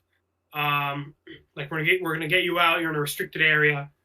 So they get out of the car, and this mysterious person is like going to give them instructions on how to get out of the minefield. But Griff is like giving Sarge shit, and he realizes like, oh, Sarge can't like come over here to like beat the shit out of me since we're in a minefield. So he like keeps taunting Sarge. He's like, okay, come over here, come over here and beat me up. There was one point where like, he like shot his gun at him, but like it didn't have like a long range shot, so like he's just shooting at nothing pretty much, which I thought was really funny. Oh, yeah, I do love this moment where Griff is like giving Sarge shit. He's like, Sarge, I want you to know, it's not that I don't listen to you, it's that I don't respect you. And then Sarge pulls out a shotgun and then shoots him. And then Griff is like, oh yeah, another reason why I don't respect you is because you don't realize your shotgun is a short range weapon. Yeah. But then I like how as soon as CT, or this mysterious person is like, okay, we find out, all right, we know where the mines are, we can direct you out. Griff is like, hey, Sarge, sorry about that. Just kidding. But Sarge is a moron, and this mysterious guy is like, all right, you're gonna take 2 steps forward. And Sarge is like, what do you mean 2 steps? Like, do you mean like this or like this? And he like sets off a mine. He's like, oh shit, sorry, okay, never mind. I'm gonna start being a smartass. Caboose does it too, actually, because it's Caboose. I don't know why they chose this, but they had like Caboose and like Sarge take the lead, and Griff was the one like in the Warthog, like in the car. Yeah, which is like you figure, like, oh god, like if anything, have Griff on his feet. He's like the smartest one out of the 3. Yeah.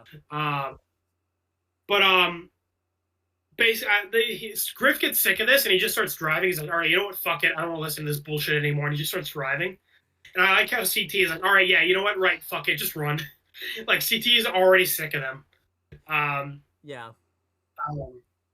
But because Griff was like flooring it out of the minefield, he ends up crashing right into that big truck and destroying the Warthog.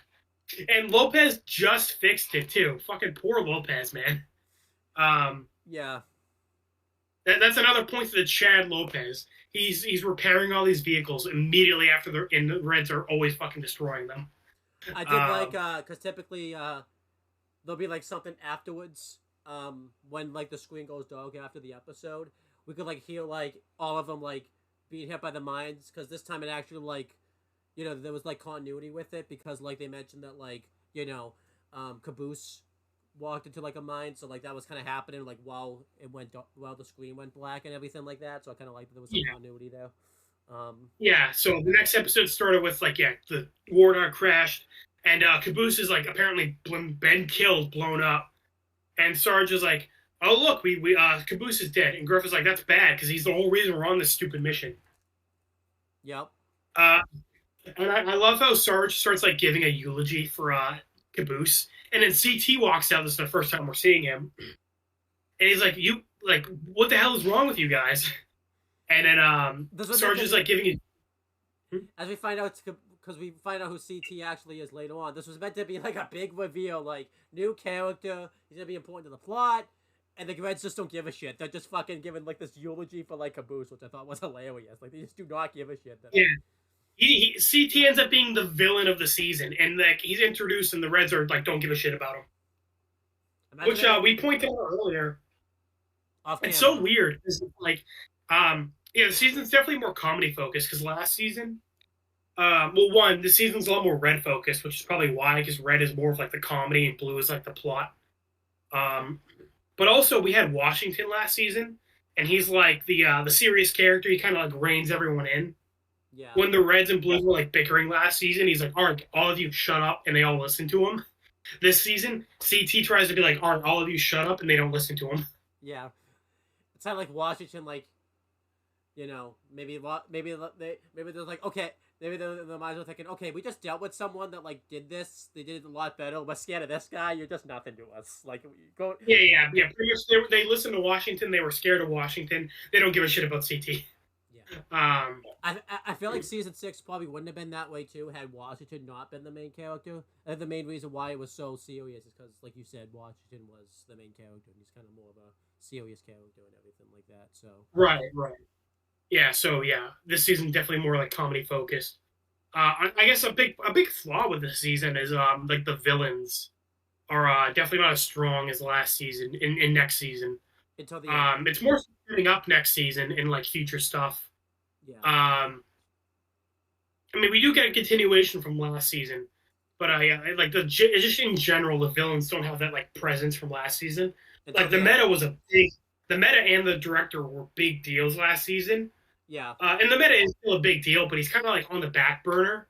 Like he doesn't get much screen time this season, and we flat out just don't hear about the director like at all this season. yeah, nothing. But like I said, the villains not as good this season until the end. Until the end. Yeah, Um, oh yeah. Then we get an awesome thing with a villain. Well, villain, quote unquote.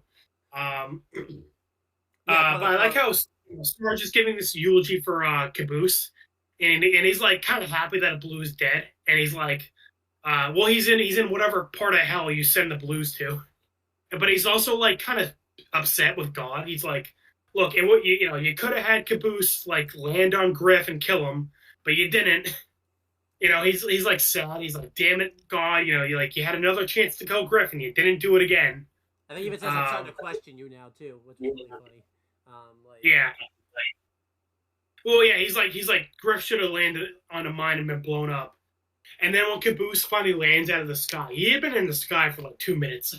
yeah, And then when he finally lands, Sarge is like, oh, come on, God. You couldn't have Caboose land on Griff and crush him? Like, would have been easy. yeah, that was funny. I like Uh, that. and CT is immediately like, what the fuck is wrong with you people? Um, yeah, so we get a conversation with the Reds and CT now. And Caboose. Caboose is a blue. Um, basically, CT is explaining this is a restricted dig site. They can't be here and they need to leave. But Griff points out, like, dude, our Jeep is totaled. We're not going anywhere. And I like it too because I think they had to keep continuity because the Jeep actually wasn't totally in the background. So like right after Griff says this, the like Jeep like explodes. I think they were like, oh, the Jeep doesn't look damaged. So like I don't know if that was like an after edit type of thing, but like they have the Jeep like explode like right after like he says this. yeah. Well, it crashed into the ship, so it was damaged. But then, yeah, like, the comedy thing is like, Griff is like, oh, yeah, it's totaled. And then it blows up. Yeah. Yeah, that was funny. Yeah. And CT, I do like how CT is kind of like being understanding because remember he doesn't know really the Reds and Blues, so like he doesn't trust them, but he's also like, okay, look, these guys might actually just be like passing through. Like I'm not gonna kill them right away. Which they kind of, well, I guess maybe. I mean, Yeah, they thought so. kind of. Yeah, like, but I do like how CT doesn't trust them, but Sarge was actually pretty smart. He didn't trust CT right away either. Because Caboose was going to mention that they're on their way to like help Tucker, but Sarge like interrupts him and he's like, we're on our way to like meet up with our squad." Yeah, that was kind of good thing right there. Yeah, so I like that Sarge is actually like being a pretty competent leader here. Like he doesn't trust CT. He's like, "All right, this guy kind of gives me the creeps. I don't trust him. Let's like not tell him more than we need to." Yeah, that makes sense. So that was good. But then an alien shows up, and the Reds and Caboose are like they back off. They're like, "Oh shit!" And CT is like confused for a second. And he's like, "Oh yeah, right. Sorry, I'm so used to working with aliens. Like I forgot. Yeah. A lot of people aren't used to them." And there's a pretty funny joke where they're like, "Oh, we have experience with aliens," and CT thinks like, "Oh, are you guys like veterans? You fought in the war?" And like how the Reds don't clarify, they're just like, something like that. Let's just say we got closer to them than we thought was possible. And in CT, again, he thinks like these guys were like war veterans, and he's like, "Oh, well, don't worry, the alien's friendly." But I like how the alien's called Smith, like the alien's name is Smith. Hearing that the alien is friendly does not make them at ease, and if anything, that makes them more worried. Because, the joke's like that alien got Tucker pregnant. So they're like, okay, look, we don't want to be near these fucking aliens, all right? They're going to impregnate us too. Yeah. I would be surprised if those aliens are like impregnating like some of CTE's group. He just doesn't even know about it. Like, Right. Poor Joannis got pregnant from an alien. yeah. Uh, um, so I think this season does a good job kind of like calling back to previous plot points.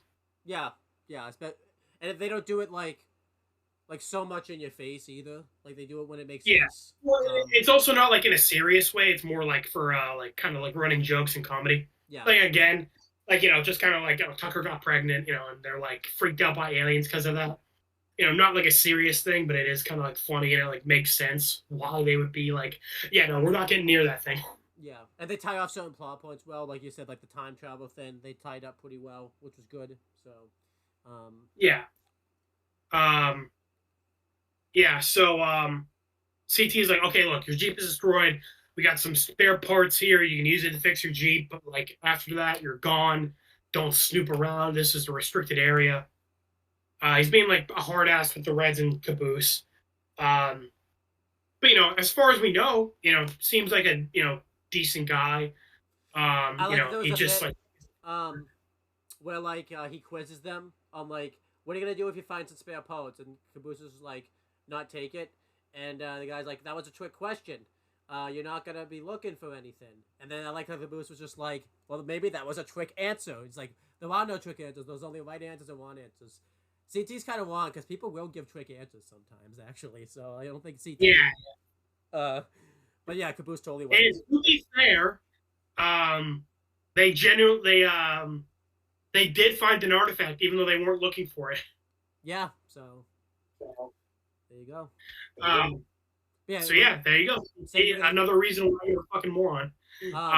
Say why CT was like, because you were talking about like CT was being really chill before, Yeah. So like he seems like he's a hard ass. Like but he's like okay, look, he doesn't want the Reds there, but he's like, okay, look, your Jeep is total. Okay, fine, you can use some spare parts. And he even says like, okay, look, there's some water on the side. Make sure you stay hydrated. Like drink your water when you need to. So like he seems like he's being pretty accommodating. Considering the Reds are trespassing on like a as he says, like a secret military operation. But as the Reds are walking away, they say like, "Hey, something about this doesn't seem right. This feels weird." Yeah. And then Smith starts talking to CT, and he says, "No, I don't think they know anything. Like we'll just keep them busy and we'll deal with them. Just make get back to trying to get the temple gate open."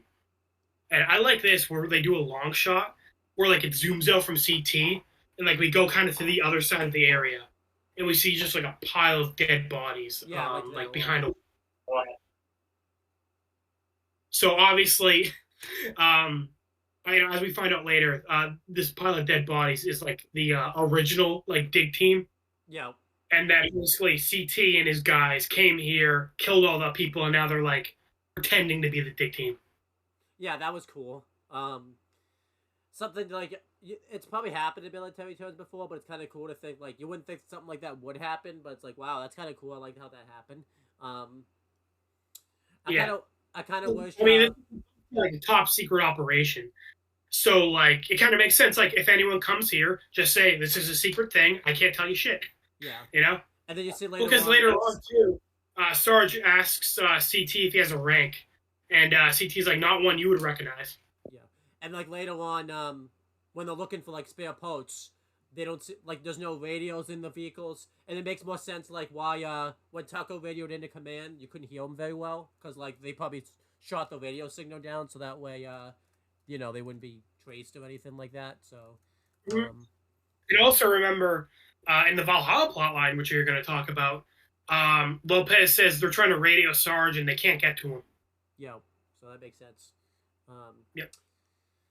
So let's see. So I think that's kind of everything for a little bit when it comes to that. The radio, it's not clear if that's because of the Jeep crashing and being destroyed, or if they like shut down all radio signals. It could be both. I was thinking it was both. More so like them shutting down because there's no radios in the vehicles or anything like that. So that was what I was thinking they did something to the radio so they couldn't like be radioed in or anything like that. Right. And like I said, based on where season 8 picks up, it seems like all the Valhalla stuff was happening while they were driving to the desert. Yeah. I do have to ask though. Um, how did this kind of get swept under the rug by command? A whole relocated like Dick Thin just like got wiped out under their watch. But I don't know. Maybe the AI stuff was going on at the Well, same if you time. remember, Tucker called while the Reds and Blues were like taking down Project Freelancer. Oh yeah, so that's So true. Project Freelancer was shut down after that happened. So like yeah, see that was really good timing for CT, you know, where he killed the team and then right after that Project Freelancer got shut down, so they didn't send any reinforcements. Yeah, so that makes sense. Um, So I mean, oh wait, but well, that's another reason why CT's a moron. So imagine if the Reds and Blues didn't shut down Project Freelancer. Tucker calls for help. Freelancer would have called for would have sent help out, and then CT would have been fucking taken out. yeah. So in a weird way, like it wasn't even that CT was even smart and just did it. It's just more of a coincidence that he just did it at that time, type of thing. Like, Yeah, so literally the Reds and Blues are the reason CT was able to get away with this for so long. yeah. Um, yeah. So then, yeah. So I'm supposed to be talking now. Yeah. So Simon wants to go blow up Blue Base. So he goes to the Blue Base. Um, he's searching through looking for like all their stuff, and he's asking Donut like because Blue Base is such a mess. Like, why the hell is Blue Base such a mess? Like, what the hell is going on in here? And Donut tells him that like Caboose is trying to build like a new friend and everything like that. And Simmons just think this is weird, and he's just sick of all this red versus blue and this other nonsense. He's like, gee, no wonder why we can't win the world. We're too busy building stupid robots. And of course, when he looks behind him, he sees that Lopez is standing right behind him. So he's just like, so this kind of offends Lopez. So he walks away, and Simmons pretty much realizes he fucked up. So he kind of chases after Lopez to kind of like, kind of go make amends. And he goes to Lopez. He's like kind of apologizing to him, but he's still kind of putting him down, being like, "Hey, I'm not racist. I just didn't know you were standing behind me." And Lopez is just like, yeah, that's just still racist for that." But it's funny though because he's like apologizing and he doesn't understand Lopez, and he wants Lopez to help. Well, I also like Simmons says like the thing a lot of racist people do say. Like if someone's a racist, they'll be like, "That's not true. I have a black friend." Like Simmons does the same thing where he's like, "Hey, I love robots. I have a ton of computer friends."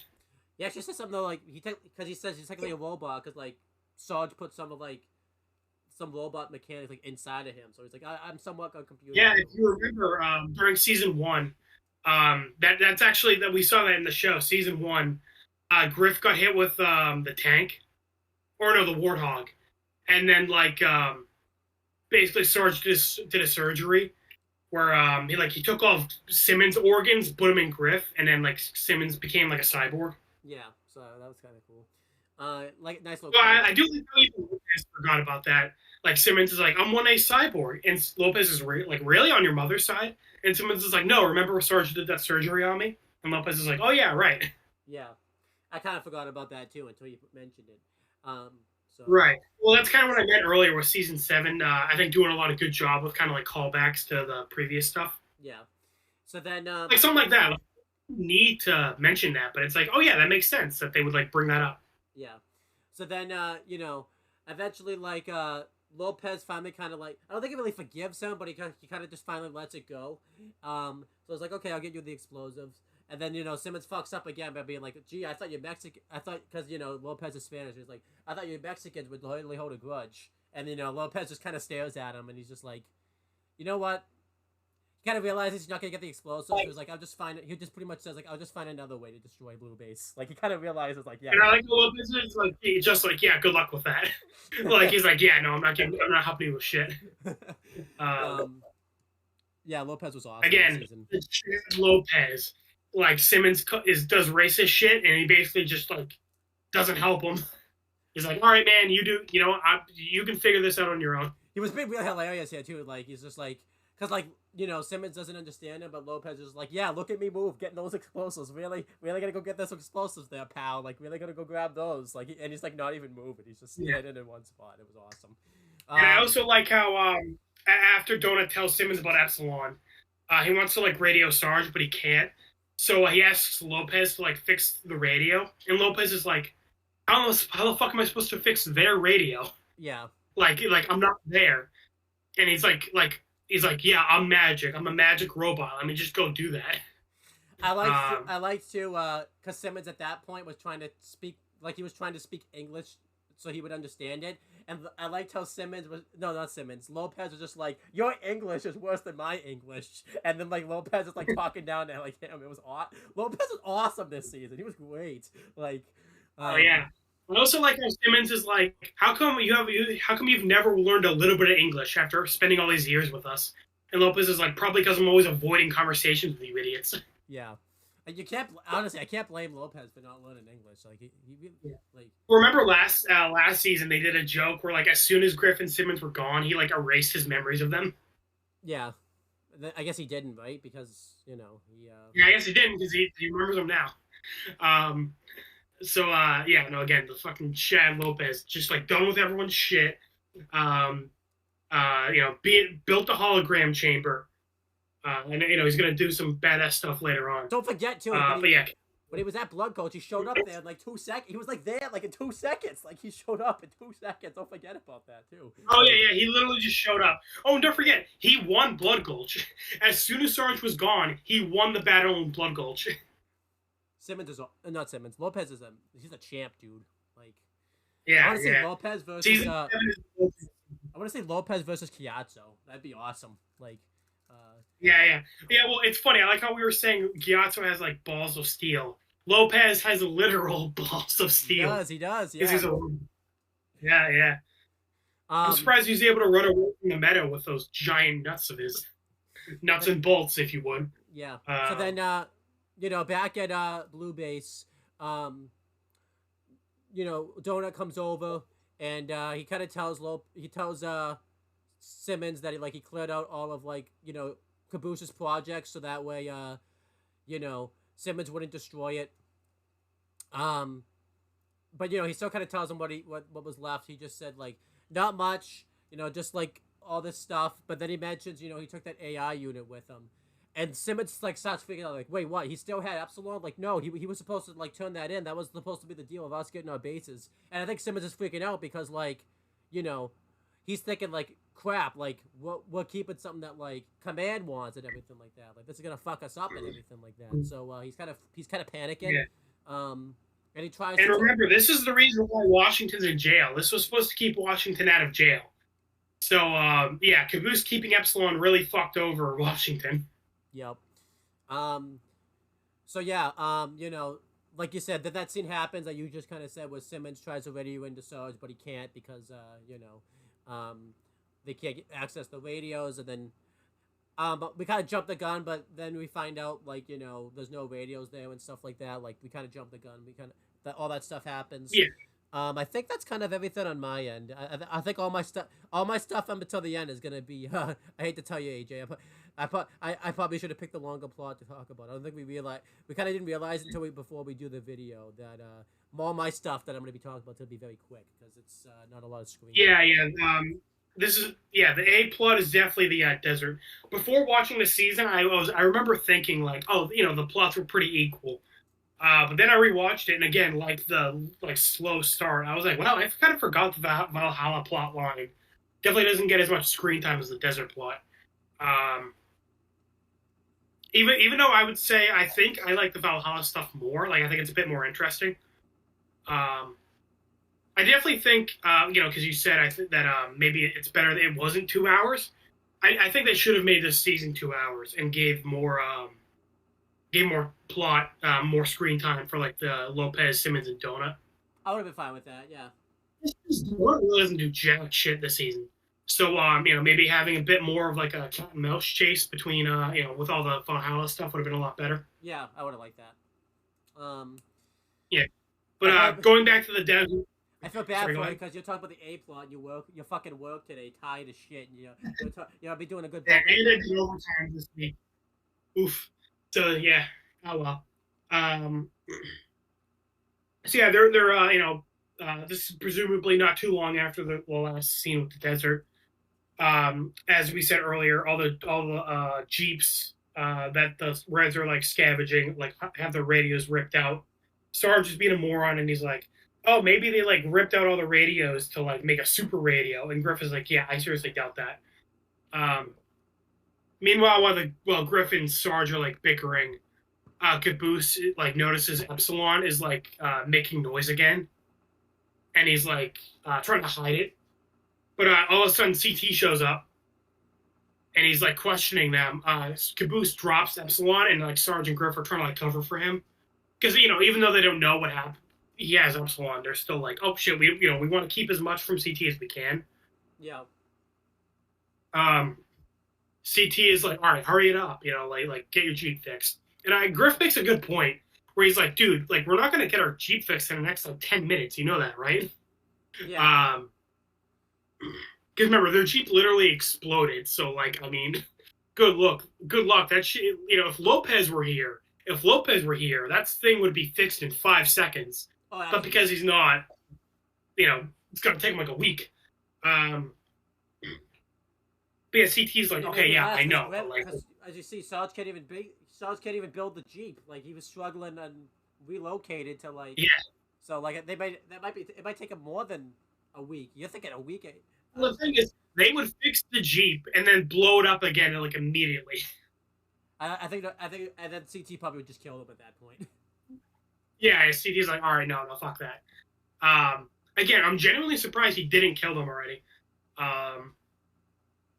But yeah, I guess he's just like kind of a decent guy, where he's like, all right, I'm not gonna kill him if I don't need to. Right. I like how I say he's kind of a decent guy when he literally just like murdered the whole dig team and like put all their bodies in a pile. Yeah. So yeah. Good that the red team, by the way, didn't like walk further. Like they were like standing like right in the middle of like where it was blocked off. Like imagine they were like walked up a little further from them. Like imagine they like walked up and like saw these piles of dead bodies. Like they would have been like, oh shit. Like right, you'd be like, oh, that's weird. But yeah, CT's like, all right, look, I know you're not going to be gone like right away, but like the sooner the better. But because he's like saying stuff like that, Sarge is like kind of questioning him a bit. He's like why such a hurry? Like what are you guys doing here? But CT is basically like, look, we're looking for something, but like that's it. That's already more than you need to know. I do like how Griff kind of tries to question him too, where CT's like, stop fishing for information, and Griff is like, what do you think we're looking for information on? And CT is like, all right, look, that wasn't even clever. And Griff is like, yeah, I agree. Like Griff acknowledges like, yeah, I'm doing a bad job trying to get info out of you. Yeah, I liked that. Yeah. But while they're talking, an alarm goes off, and they notice Caboose is gone. So CT like holds Griff at gunpoint. He's like, look, I'm gonna shoot you if you don't tell me what's going on here. And Sarge is just like completely. We get like a front view of Sarge, literally just like staring at the camera, silent. Yeah. And he's like confused. He's like, "Come on, I'm gonna shoot Griff if you don't tell me what's going on." And Griff is like, "All right, look, dude, you don't get this, but once you get to know us better, you'll get why this threatening me is not gonna help you." Yeah. I wonder if it been the other way around. Like if he threatened Sarge, would Griff have told him, like, type of thing? Like, yeah, probably not. So CT was in a lose-lose here. But I just realized this was the scene where we get CT's name. Like in the first scene with him, we don't even get his name. Right. So again, kind of just like such a lame villain. Like we don't even get his name until like his second scene. How do we even find or third scene? How do we even find it out now? Actually, does someone just say it like randomly out of nowhere? I think Sarge is like. I think Sarge just like asks for his rank, and CT is like, my name's CT, and that's all you need to know. Okay. Yeah. So. Yeah. Can you imagine in Breaking Bad, Walter White just says he's Eisenberg type of thing? Like it's like such a late like that "say my name" speech. Like it's just like imagine CT going over there to do that. Well, it's like if he says like "say my name," but Declan like genuinely didn't know who he was. Yeah. Wait, did like let's just keep saying "say my name," and Declan's like, I don't know who you are. Or yeah. But if CT like he to Declan. They should have CT Hmm? do that. They should have CT do that speech to like Declan. Like, say my name. Say it. Like, Yeah, and Declan's like, I don't know. and he's just like, Man. my name's CT. That's all you need to know. And he just leaves. They don't even do a business deal or anything. He's just like, my name's CT. That's all you need to know. He just leaves. No, Declan would still be intimidated by CT because Declan's whole point is to be a hype man for other people. I know CT needed Declan. Even though CT was super lame, he would still be a hype man for CT. That's how bad Declan is, unfortunately. Yeah. Yeah. Who wins the lame off, CT or Declan? Probably What do you mean by win the lame off? Like, who's lame? Oh, who wins it? Like, Yeah, really weird way to put it, but yeah, who's lamer, CT or Declan? Probably Declan. I guess Declan, right? He has two scenes. One where he gets bitched out by Walter, and the other scene where he gets killed by Jack and his gang. So yeah, I guess CT takes it. Congrats, CT. You're not as lame as Declan. Good job. But you're not as cool as Matt. Remember Matt from Death Note? Oh, he was great. I do somehow. Yeah, Matt's great. He talks, I think. Maybe not. Actually, I don't think he talks at all. Never mind. That's that business guy that like went on vacation. No, I actually thought. Remember, like. You actually forgot who Matt was. Matt was Mello's buddy. Oh, I thought that was that business guy that like we made a joke like went on vacation, but he's the coolest guy. Yeah, I actually bought into my own joke. He's not lame at all. I actually bought into like the joke though because we haven't watched Death Note in so long. I actually thought he went on vacation. Yeah, you actually forgot who Matt was. That's great. Yeah. Yeah. So CT again. So he's just kind of fed up with the Reds' bullshit, but he kind of CT's other guys capture Caboose, and he takes Sergeant Griff like up the hill to where Caboose is. And basically Caboose kind of ran off, and Caboose realized like this big truck that not truck, like this big vehicle, I guess, that CT has is like the only thing with a radio in it. So he was trying to use it to like get Epsilon up and running. But I like how CT like doesn't know about any of the Project Freelancer shit. So he's like confused, like he sees Epsilon, he's like, what the hell is that thing? Yeah. Like that, yeah. And but like while this is happening, the temple gate opens. And he's like starts freaking out. And he's like, is it him? Are you working with him? And I like how he doesn't say who him is. So like, Griff, Sarge, and Caboose are like confused as hell as what's happening. And a bunch of like gunfire and like stuff is like bombs and explosions are going off. But we don't see like who the dig team is fighting. We just get like a couple like shots of like running. Like we don't see like who it is yet. Yeah, I like that. Which is cool, like a good way of like hyping it up. But in the confusion, like Sarge, Griff, and Caboose were able to like run away from the dig team. Griff like jumps into the big vehicle and he tries to like drive it, but it's like too slow. And I like how Sarge like yells at Griff. He's like, Griff, that thing is going slower than I can run. And Griff is like, you know what, fuck this. We get a pretty funny follow-up joke if you remember in Blood Gulch with the Warthog. Griff makes a joke where like, how come the Warthog has 6 pedals if there's only 4 directions? And here he says like, how come there's 4 pedals if there's 6 directions? Okay, I didn't realize that was a callback. Yeah, that's good. Yeah, so pretty minor one, but still, I like it. But yeah, then Griff like runs out of the vehicle and he's like, all right, fuck that, that's stupid, I'm just gonna run. Then we see it's Tucker who's fighting off the dig team. He's back. This is our first time seeing him in like level 3. He looks good. Yeah. Yeah, I thought he had a good design. First time he saw his sword and everything like that. I would imagine what a champ. He's a champ too. He's fighting him off all by himself too. Like he's the only one fighting him off. Like what a freaking champ. Like.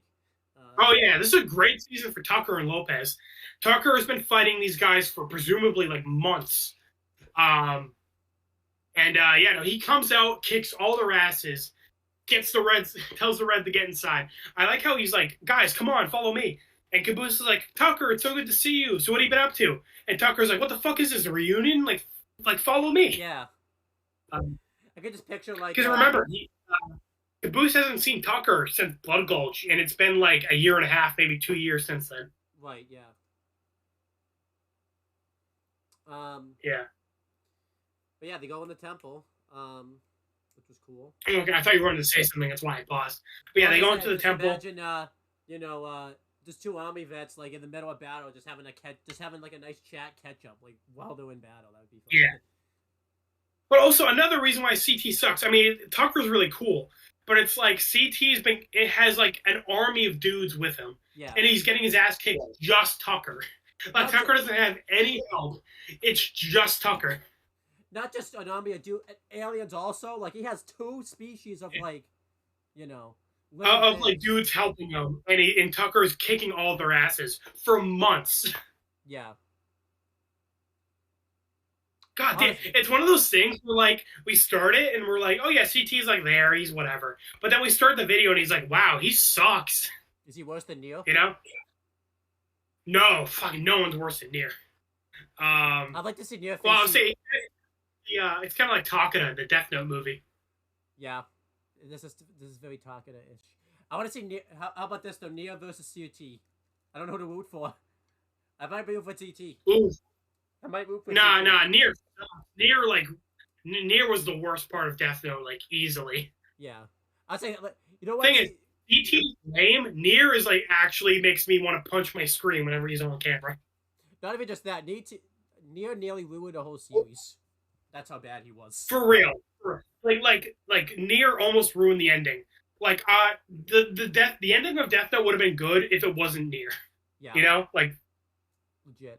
So the L movie, we were like, okay, it's pretty good, and then we found out that little kid was Nier, and we're like, damn it. I know. I was so mad. Oh my god, Nier fucking sucks. Even in Red versus Blue, we find a way to make a Nier rant. Yeah.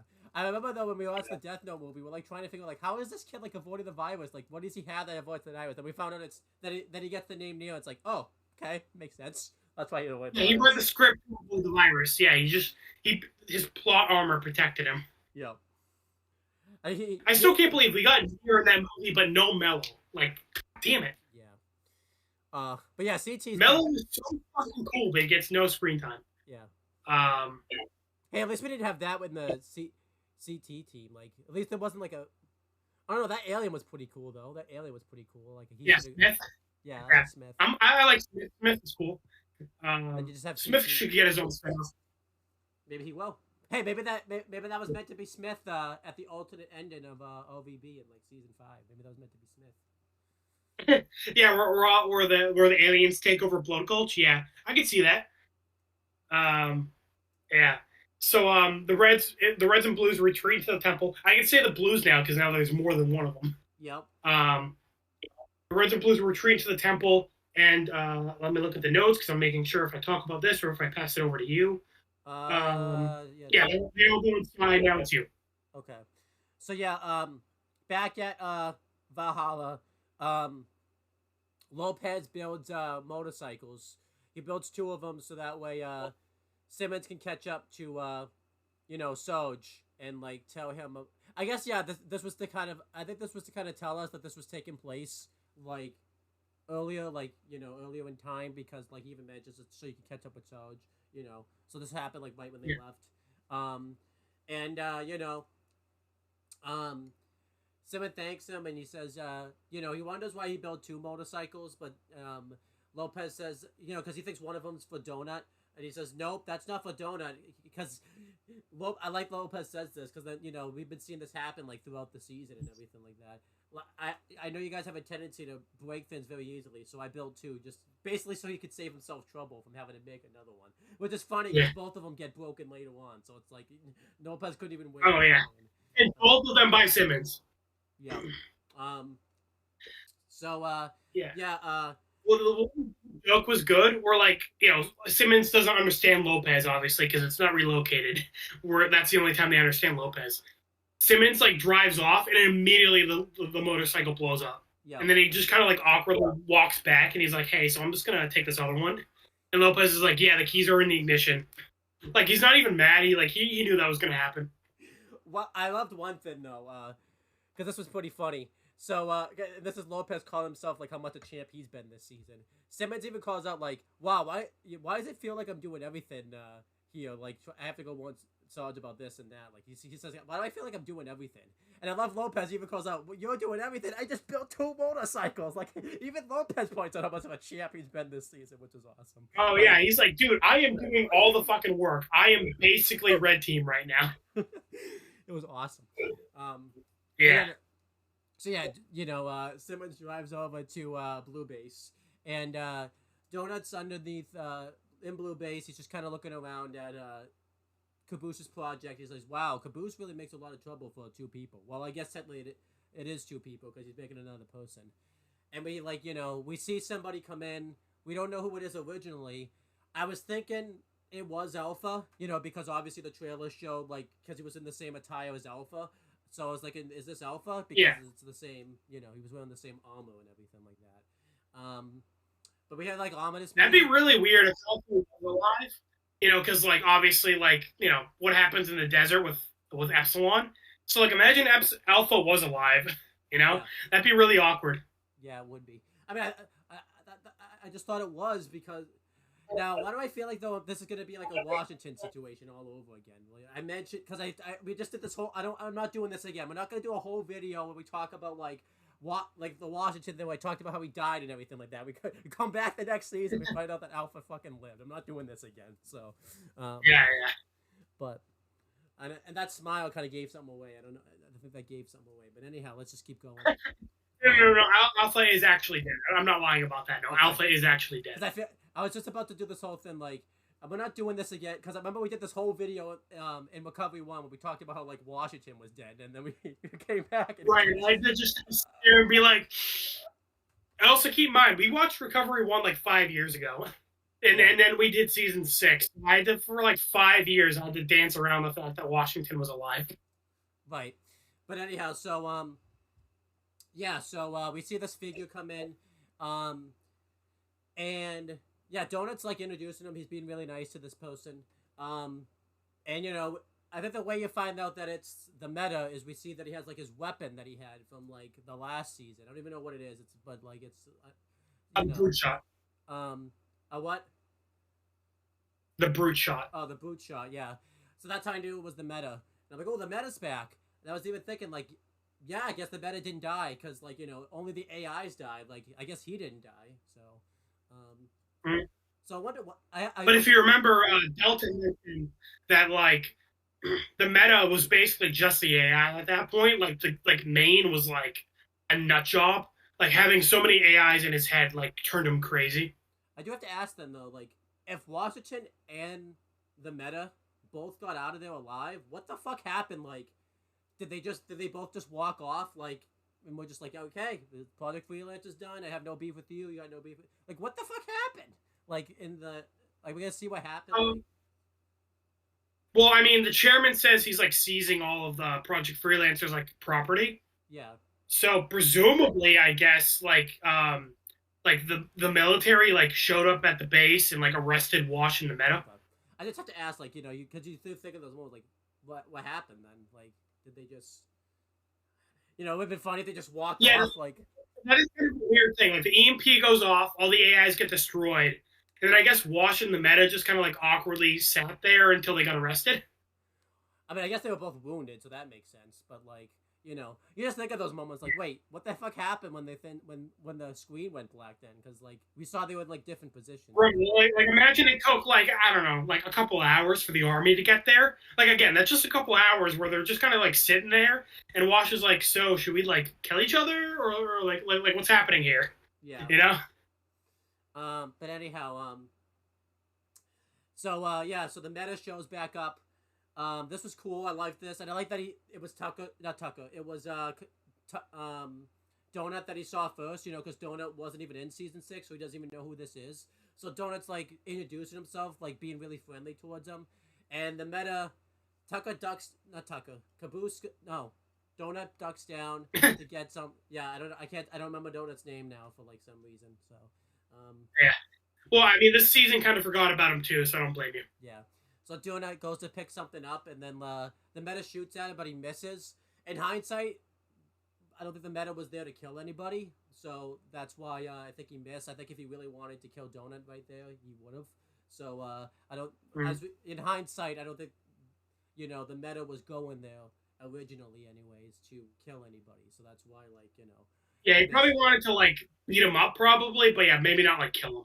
Yeah, because I was thinking, because when that shot happened, I'm like, wow, the meta missed. It's kind of weak, but like, yeah, Mm. with the benefit of hindsight, I don't think the meta was supposed to go there to kill anybody.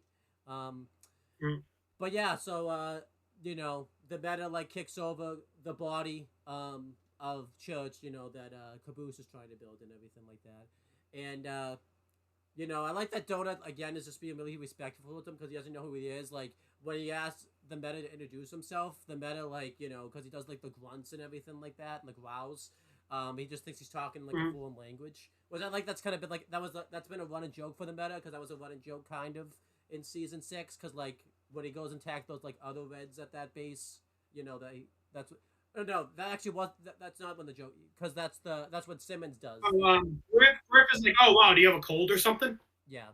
So that was a kind of a good running joke. So then, Yeah. Simmons comes over. He rides over on the motorcycle, and he's like asking Donut, like, "Hey, what's going on? We have to get going." And Donut says, "Hey, they just sent someone here for Blue." And obviously Simmons is confused because he's like, "Wait, what are you talking about?" They said, "Oh, in the Blues." And when he looks in the base, he sees that it's the Meta. He's just like, "Oh, fuck, shit, okay, yeah." And he just takes off one. He's like he just like, "Oh, nice to meet you." Like he just left Donut like to die Oh, yeah. pretty much. Like he left him for dead. Yeah, this But, was one of my favorite jokes in the show. Honestly, like it's a real. I just love how real it is. Like Simmons is like in the distance talking to Donut, and he's just like mid sentence. He's like, "What? They sent another blue guy? That's weird. Why would they do that?" And then like he sees the meta, and then he's just like, "Oh fuck!" and he runs away. And I also like he's like, welcome to the neighborhood. Bye." that was awesome. I think it's funny too because again, it's like Donut doesn't know who the meta is, so he's like, "Oh, cool, another blue guy. Nice to meet you." But Simmons was there last season. He knows what the meta looks like, so he sees him and he's just like, "Nope, fuck that. I'm gone." Yeah, I don't blame him. I'd be gone too. Like, if I saw. Oh yeah. No, like most realistic thing that happened. It's like, sorry, Donut, I'm leaving. Fucking help yourself. And then as a soldier, you're not supposed to like leave a man behind. And I love like the meta just broke that rule pretty much. Like if I saw the meta, I'd be like, yeah, no, fuck this, because like as we know, that you can't do shit to the meta. Like the meta like is all powerful. Like I'd be like, yo, fuck, fuck. Like he's just Yeah.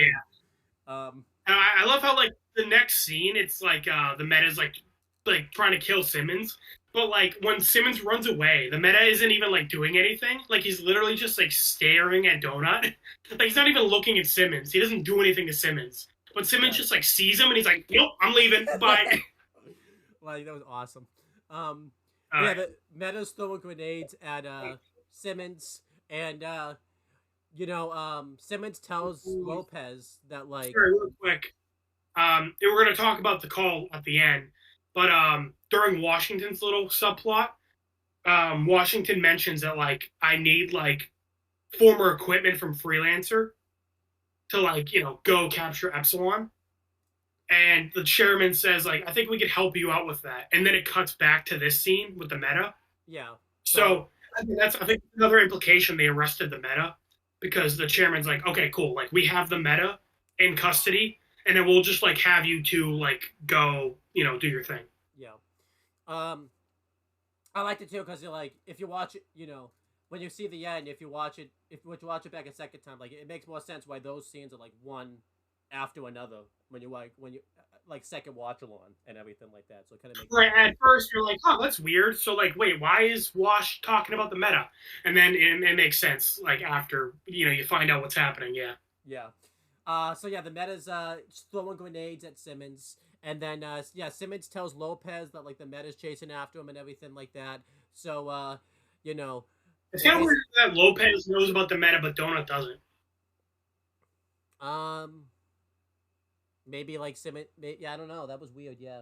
Maybe someone filled him in. Well, because Donut was in a coma, so I guess they told Lopez about it while Donut was unconscious. That's what I was thinking, yeah. Yeah.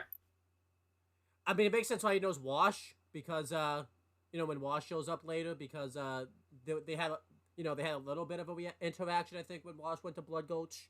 Um, but other than that, I don't Yeah, think. well, because you're right. Because when Washington shows up, Simmons is like, "Look, it's Washington," and Donut's like, "Who?" Like Donut doesn't know who it is, but like Lopez does. So Yeah, you're right. Yeah, you know what? You're right. So they probably just told Lopez about all like season 6 while Donut was in a coma. yeah. Um, well, while he wasn't. Or while he wasn't. Oh yeah, it probably would have been while he was in a coma because Lopez and Donut come back like one after the other. So, um, you know, Yeah. like there's no time that passes between Lopez coming back and Donut coming back. So, um, but No, anyways, no. But like Donut was in a coma for a couple days, so they just probably told Lopez about it like, you know, shortly before season 7 started. I agree. Um, so Lopez and Donut. No, sorry. Lopez and Simmons go to grab a gun and basically just try to do whatever they can to fire away at the meta. And you know, Simmons has like a rocket launcher and ready to kill the meta with it, and he completely misses and blows up the other fucking motorcycle, which was yeah. So yeah, that was funny. You can't really fault Simmons too much though, because had the meta not shown up, who knows when he would have actually destroyed it. I don't think he would have destroyed it this quick. I don't know. You never know though. But He would have destroyed it quicker. yeah, another check mark for Lopez. He's the one that actually shoots the meta and like incapacitates the meta for like a good chunk of the rest of the episode, a little bit, like or the season, I Yeah. should say. Like that's really cool. Like he gets a really big gun, and just shoots the meta and like, the meta kind of has to go recuperate for a while. Like it's another check for Lopez right there. Good job, Lopez. Like what an MVP you are. Like he, honestly, Yeah, like for real. The meta was kill Simmons, and then Lopez like blind sights the meta. Well, I also like it. It's cool because remember the meta doesn't know about Lopez. He didn't meet Lopez last season, and like Simmons like got over to red base first, and he warned Lopez, and he's like, "Okay, quick, we gotta like get weapons." And Lopez like runs into the base to grab a weapon. So remember, he doesn't know about Lopez. He never met Lopez. yeah, So he's about to kill Simmons, and then out of nowhere, Lopez like shoots him in the back. So I'm like, that's really cool. It makes sense. Like the meta doesn't know Lopez was there. yeah, Um, I also like because like Lopez was like arguing with Simmons like the whole season, and like wasn't helping Simmons at all. But like as soon as Simmons was like, look, like the meta's here, like we got to get weapons. Lopez was like, okay, cool, gotcha, I can do that. yeah. I like that. Yeah, Well, them getting along didn't last too long because as soon as well, Simmons like was about to shoot the meta with the rocket launcher, and then he said, prepare to get Simmons sized.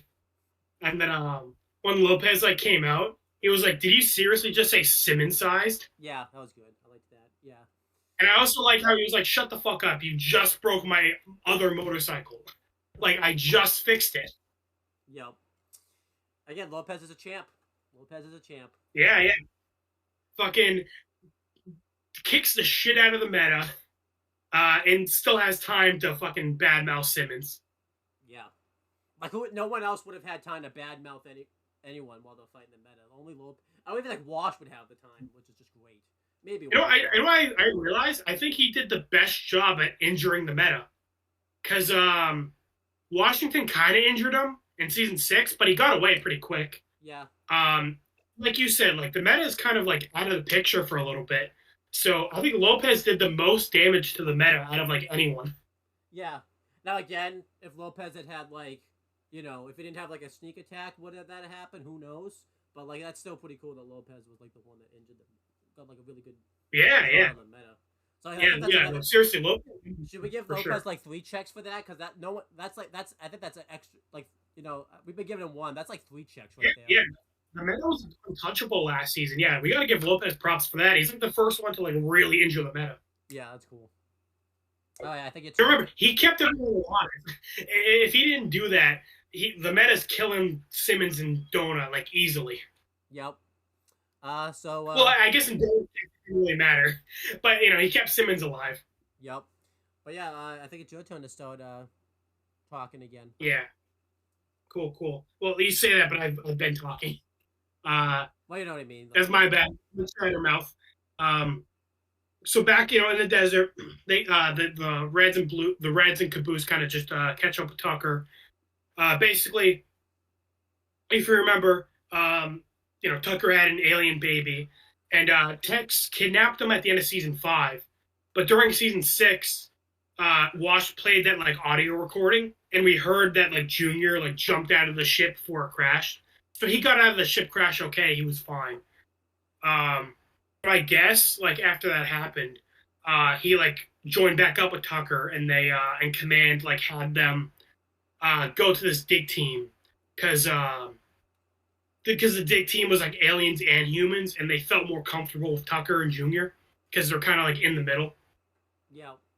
I mean, Um, I just have to ask a question. Was Junior meant to like be there, but like because he was like with them, but he wasn't actually there? Like yeah, they don't really mention it, but I guess like Junior just kind of like ran away.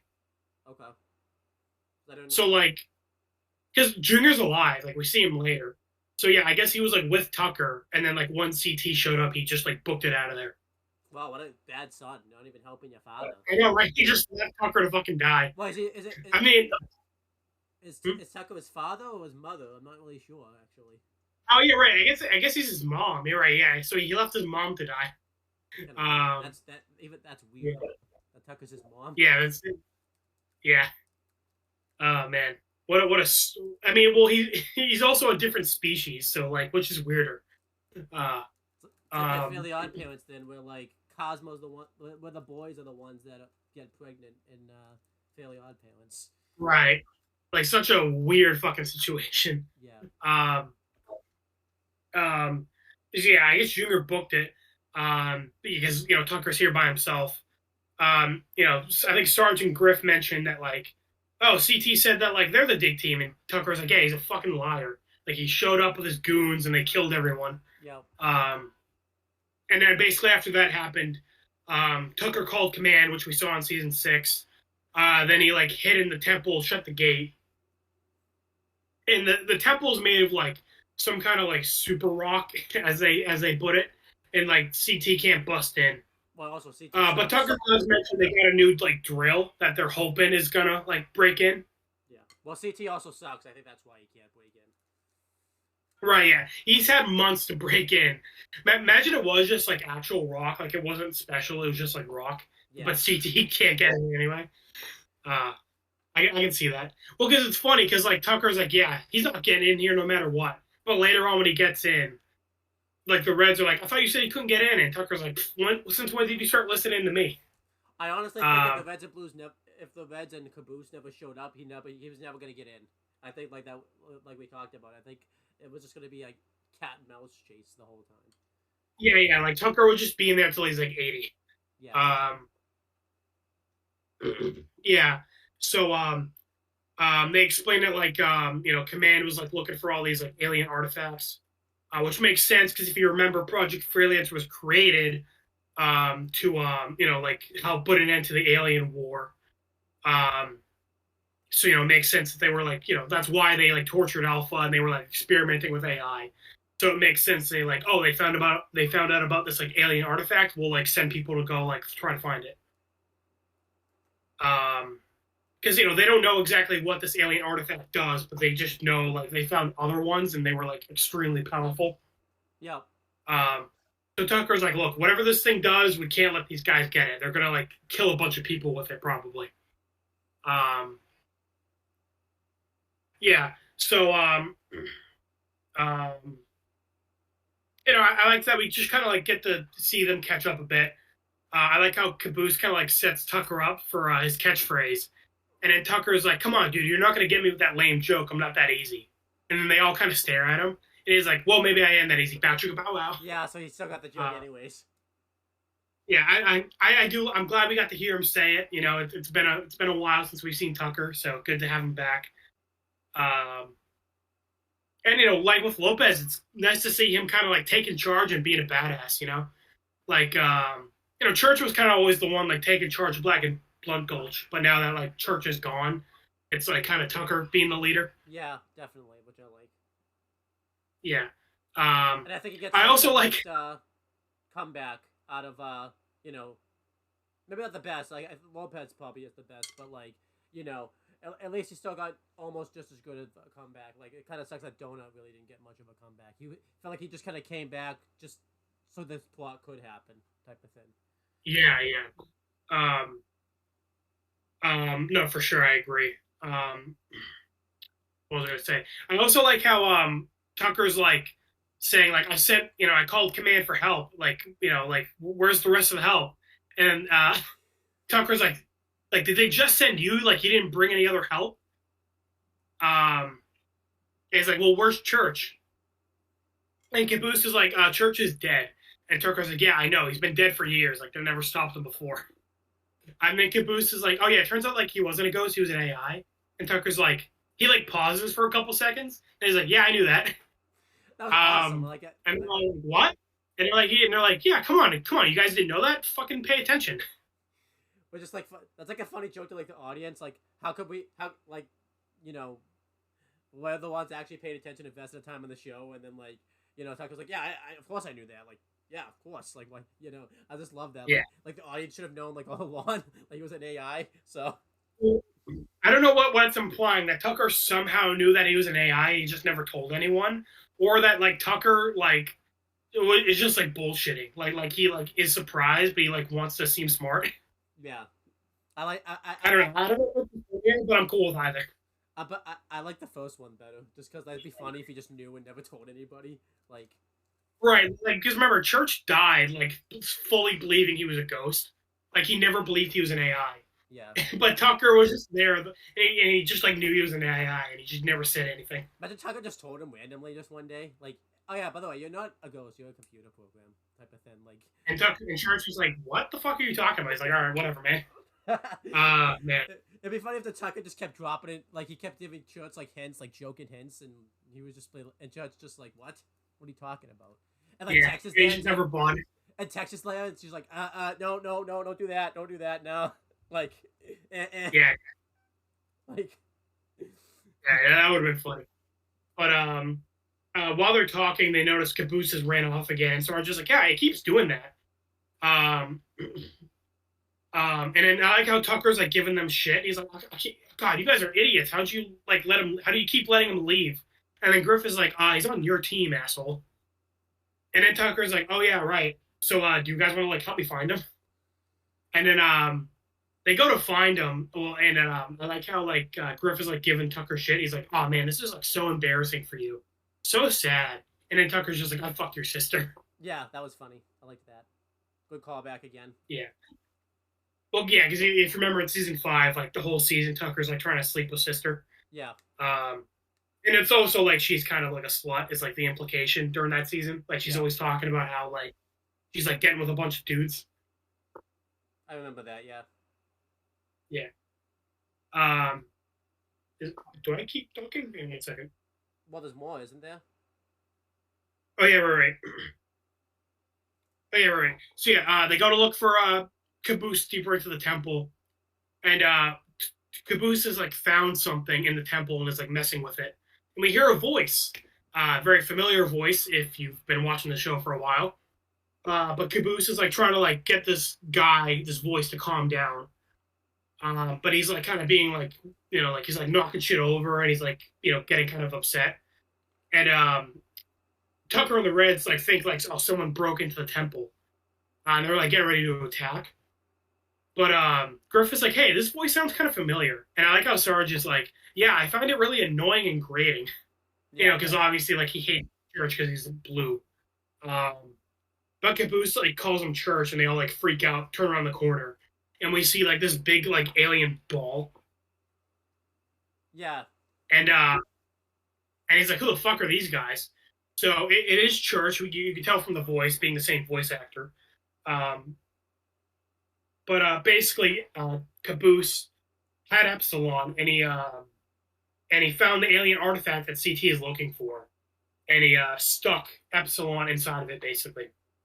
Yeah, I originally thought this was connected, like the artifact was connected, but then when I watched it back the second time, like no, it actually isn't connected. Like, Caboose just put Epsilon inside the artifact, and Epsilon's just taking it over. I think it's kind of ironic too, because the Freelancer project was made to like help with the alien battle, and I like that it's being like used as part of like an alien artifact now, which is kind of like a cool like twist on it Yeah, now. that is kind of ironic. Yeah. Um, so Well, that's on you now. yeah, so back at Valhalla, um, Lopez and Simmons are barricading their base so that way you know the meta can't like attack them anymore, and they can just be prepared for it. Um, but then they hear someone come in from a different part of the base, and we see that it's just Donut.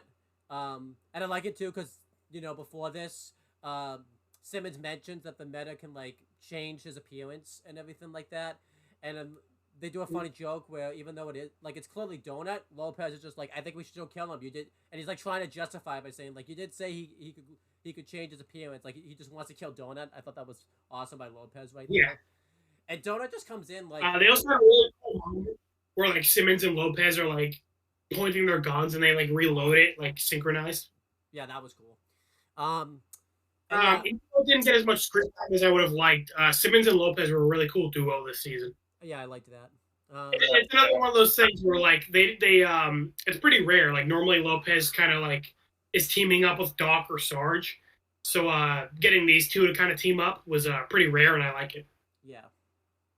So then, yeah, so Donut comes in, and like Simba just like, what the fuck? Like you just basically like he even points out that like he watches like the meta was like attacking him, and like Donut thought that was like normal behavior. It was just a thing that they did, and like Simmons calls him out that like he just left him for dead pretty much. And I like that Simmons is calling Donut out for it when Simmons legitimately like did the same thing to like Donut like when he fought I like know, when he right? saw the meta. So like I think it's kind of, and I like that Donut didn't call him out for it too. He just thought that was like a part of the thing. Like that was awesome. So Yeah, um, so yeah, so we find out that they're out of ammo. So they're pretty much yeah. fucked. So Like it seems like there's kind of a time jump, like because they're like, "Damn it, I'm out." Like they like were shooting and then they ran out of ammo. yeah, that's what I think. Yeah, So like again, I feel like the Valhalla plotline should have got more screen time. I do too. Yeah. Um, So yeah, they basically realize if the meta recovers and finds them, they're fucked. Like they have no way to defend themselves. So and they have no way to get out of there because, as Lopez points out, because you both destroyed both of the vehicles. And they can't outrun the meta either, because the meta's quicker than them. So they come up with the idea that to go take the meta's vehicle because he clearly had to get there. And Lopez points out that he probably cloaked the vehicle, but they don't understand him, so they don't really like they don't really think anything of it. So then they do a funny joke where Simmons has like Lopez turn off his healing, so that way he can just tell Donut that he's just gonna leave. That they're just gonna leave Lopez for dead, and Lopez pretends to do it. And I like it too that like Lopez even like Simmons even asked Lopez like, okay, is it off? And Lopez Ocasio is like, oh yeah, it's obviously off. That's why I'm responding to you right now. Like, another check mark for Lopez right there. Yeah, I know, right? Another check. So we're at 5 for Lopez. The fucking chat. Simmons wants to leave him for dead, and he's like, "Fuck that." Yeah. So then they come up with another plan. They're just pretty much gonna run and try to find the Meta's vehicle as quickly as they can. And I like too that Simmons like wants to go last because he doesn't want to die or like not die as quickly as the others. So he puts Lopez in front, which honestly did make sense because even though it's Simmons throwing Lopez to the wolves, like if they have a chance of weakening the meta, it's probably best to do it with Lopez since he's the one that weakened the meta pretty good anyways. And then yeah. then Donut's gonna go next. Donut does a funny joke where he says it's a donut sandwich. So I like that Simmons even says like, "Oh come on, Donut, you even found a way to ruin that." Yeah, well, like I think it was like Simmons is going to be in the middle, so he has the best chance at surviving. But then in Donut's like, I'm going to take up the rear. Obviously, the joke is that like he's gonna, be in the ass. Yeah. And then Simmons is like, okay, never mind. Donut, you be in the middle. And Donut's like, it'll be a donut sandwich. Yeah. I love he does the noise. And then Simmons is like, damn it, Donut, you can ruin everything. And like they do this really good music where like they're just running trying to get to the base. I thought the music, it's the music they were using for season 6 a lot. I like that they did that. Yeah, the meta theme. Also, really, even though the meta isn't getting that much screen time this season, I do like how like genuinely scary he is. You know, like everyone is like scared shitless of him, and they're not even trying to fight him. They're just trying to get out of there. Yeah. I feel like even though he doesn't get a lot of screen time, just his presence, the fact that he's there, like, kind of makes Exactly. medicine.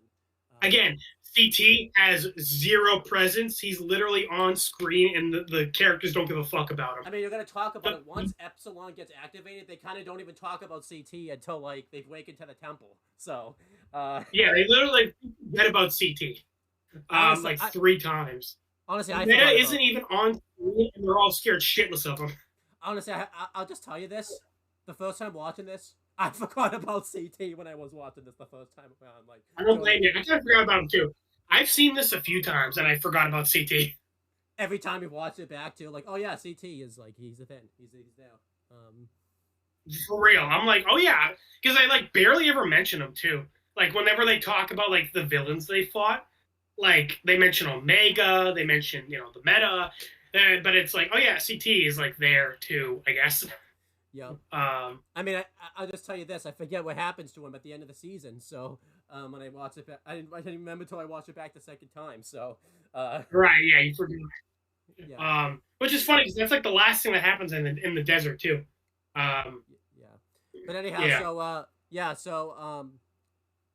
The run-in trying to get to the meta, and then we find out that the meta did cloak its vehicle because Simmons like bumps into it, and I think I'm gonna stop talking here and kind of save the rest of that. Like we'll come back to that. Like like Simmons falls to the ground. There's more to it, but I'm gonna kind of go. We're gonna go back. Yeah. I think you only got like one more little thing to talk. I think you only got one more thing to talk about. I just realized I think I jumped the gun a little bit. I wasn't supposed to talk about it until later, but I kind of figured we just would then. So that's fine. That's all pretty much like one scene anyway. It just kind of cuts. Yeah. So I mean, I'll just wrap up my thing pretty quick. Like I said, the season's like mostly the desert plot. They're introducing themselves to Epsilon, who's the church. Basically, Caboose is like, Epsilon is a memory of Alpha, so he's trying to. Sarge realizes like, okay, so you've been trying to bring back your buddy essentially. But Church is like really confused and like kind of remembers everyone, but not really, because Caboose has like been telling him stories about everyone. Although he looks at Tucker and he's like, well, almost everyone, because earlier when he was talking with Delta in a hologram chamber, Caboose mentioned Tucker. And then Delta's like, yeah, we don't really remember him that much. And Caboose is like, yeah, I don't really like him, so I kind of leave him out of the stories. Which makes sense when, Epsilon / Church / Alpha / everything. I don't know anymore. But he does, when he looks at Tucker, he's like, who the fuck are you? Like, type of thing. So. Yeah. Well, I like how, like Tucker quizzes Epsilon on like who everyone is, to like see how much he remembers. And then he thought Tucker was Captain Flowers, because if you remember, Tucker took Captain Flowers' armor after he died. Yeah.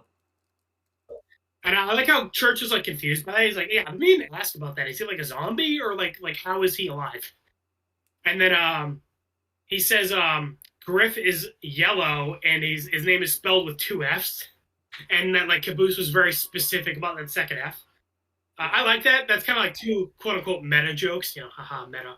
Because a lot of fans always say Griff is yellow when he's orange. And they always spell his name with, like, Griff when it's Grif. I've probably done that before. Yeah. So that's pretty funny.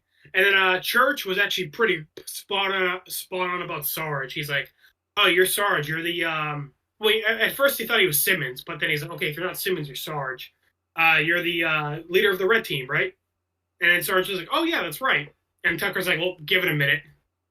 And then he adds on that Sarge is the leader of their pirate ship. Because he sounds that's like also a running joke. That's also a running joke, because whenever Caboose like does an impression of Sarge, he gives him like a pirate accent. Yeah. And if you remember, Church went into Caboose's mind in seasons 2 and 5. And like Caboose's like memory of Sarge is like he has a pirate accent. Yeah, so that works. Like that, kind of continuing the joke, like good continuity. Yeah, I like that. Because again, Red vs. Blue is the same writer for 7 seasons so far.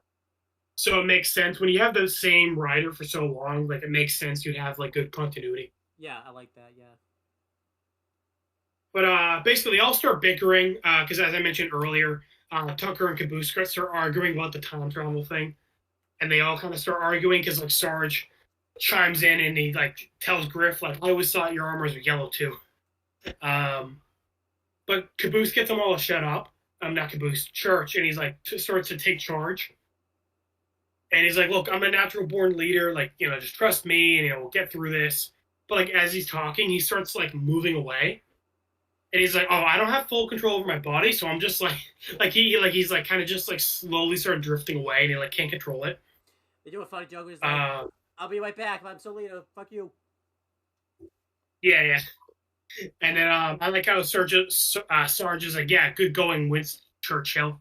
Because Churchill was like the prime minister of England. Yeah. And So he's like, giving, and he's like basically saying like, "Oh yeah, you're a real good politician." And I think the whole thing, like Churchill wasn't actually like a great politician, so that's why that joke ended up working too, type of thing. I think it was Yeah, like worked. So.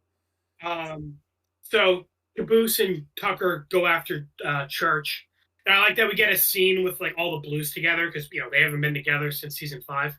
Right. And also, later on when we cut back to the Reds, like the scene starts off with Tucker and Caboose like going after Church, so that it's kind of cool that these two scenes are happening like at the same time. Yeah, I like that. So basically, you want to talk about what the Reds are doing because like you're not going to talk for a while. Yeah. So Griff thinks that he comes up with this big conspiracy. Not Griff. Sarge thinks he comes up with this big conspiracy theory that he thinks that the church, the Blues came up, planned this out so that way they could have like the man advantage because originally they were demand down, but weirdly enough, even though all this shitty stuff's happened, now they have the man advantage pretty much because it's only two of them right now. Yeah, they have 3 guys now, and it's just Griff and Sarge. Yeah. So Griff points out how ridiculous this is because obviously, why would Tucker put himself out in the desert for like months and lock himself in a temple? And why would, Caboose tag along with them and everything like that? So I liked this because this fit with Sarge's character because obviously he hates the Blues and everything like that. I didn't really notice this when I watched it the first time, but I noticed it the second time. I thought the scene was a little weird because I'm like, wait a minute. We just saw this happen, but I didn't realize the conversation you're about to talk about, like the Reds didn't actually go there for it. So I thought like, Sarge was just talking out of his ass, but knowing that the Reds weren't actually like there for the Team Blues conversation, I think made this make more sense. I think this would have been weird had like, he went there to the conversation, but I like this though because this is very very nice. And like the Reds and Blues kind of got their own like little team meeting. Yeah, and I even like too that he mentions like that like one of them's now more powerful because he's a ball now type of thing, and I like that Griff's like he's a ball and he doesn't even have full control of his powers. So yeah, I just like this. It was kind of good to see Griffin. So this is kind of the last time they bickered this season. I don't want to say ever, but it's this season, so this was good. Yeah. Yeah, so while that's happening, Caboose and Tucker are trying to talk to Epsilon.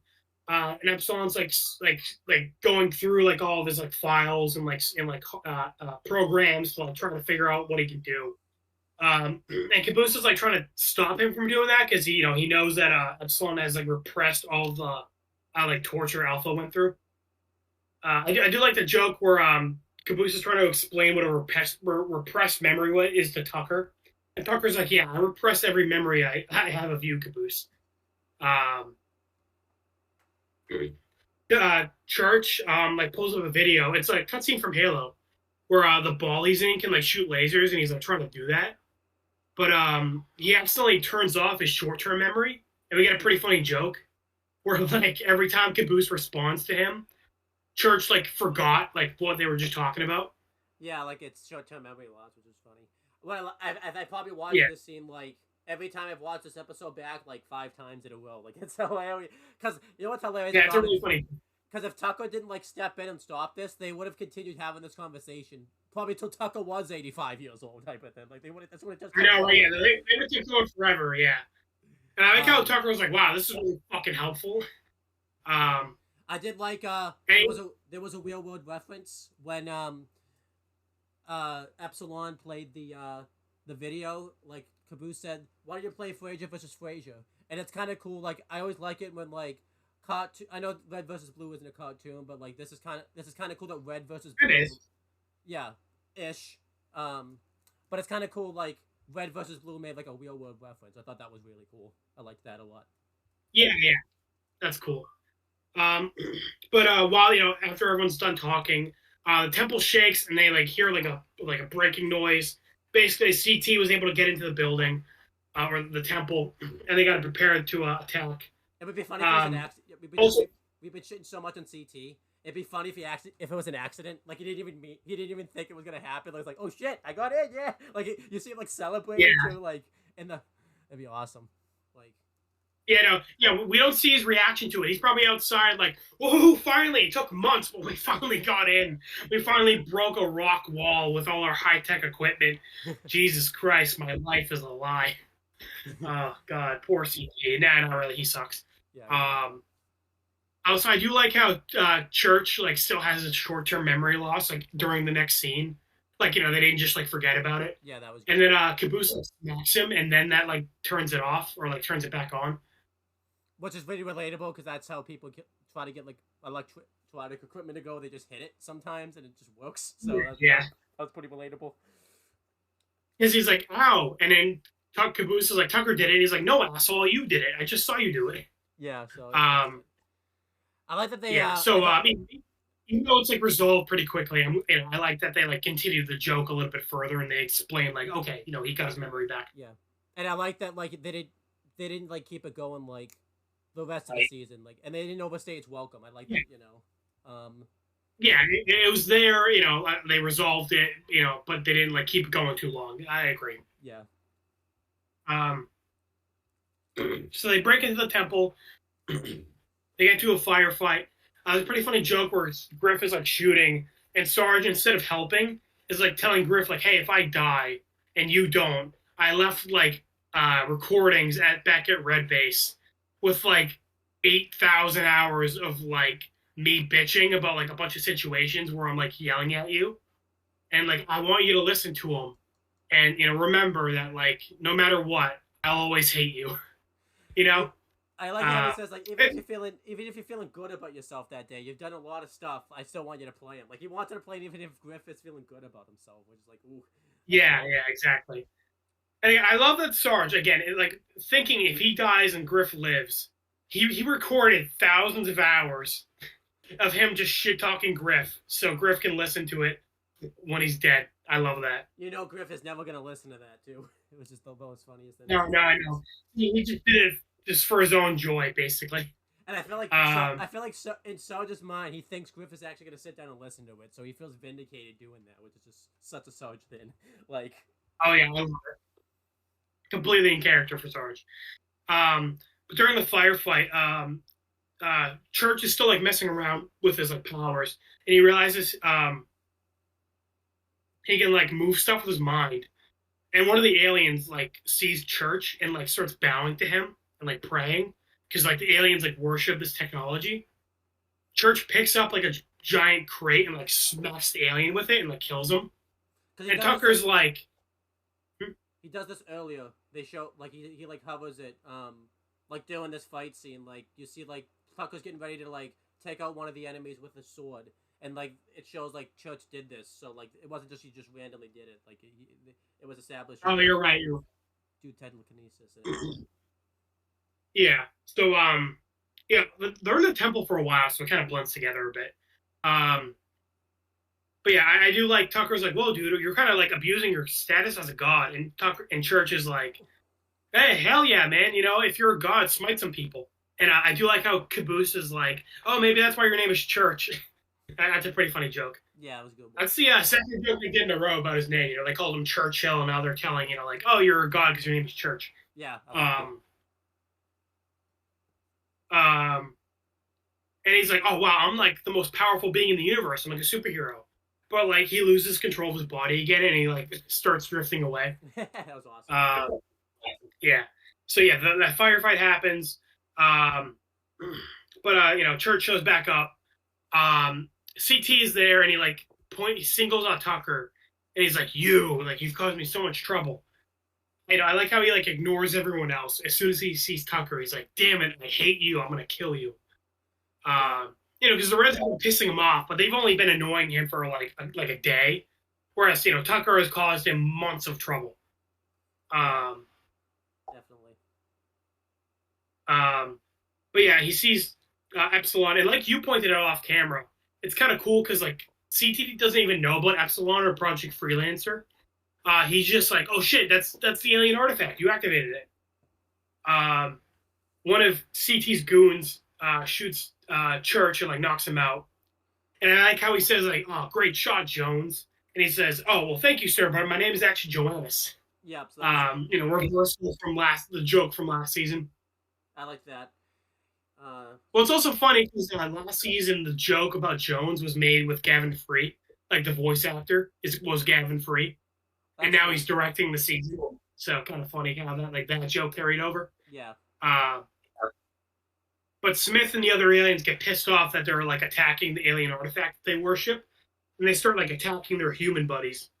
So it ends up being like a three-way fight between the Reds and Blues, the aliens, and CT's human guys.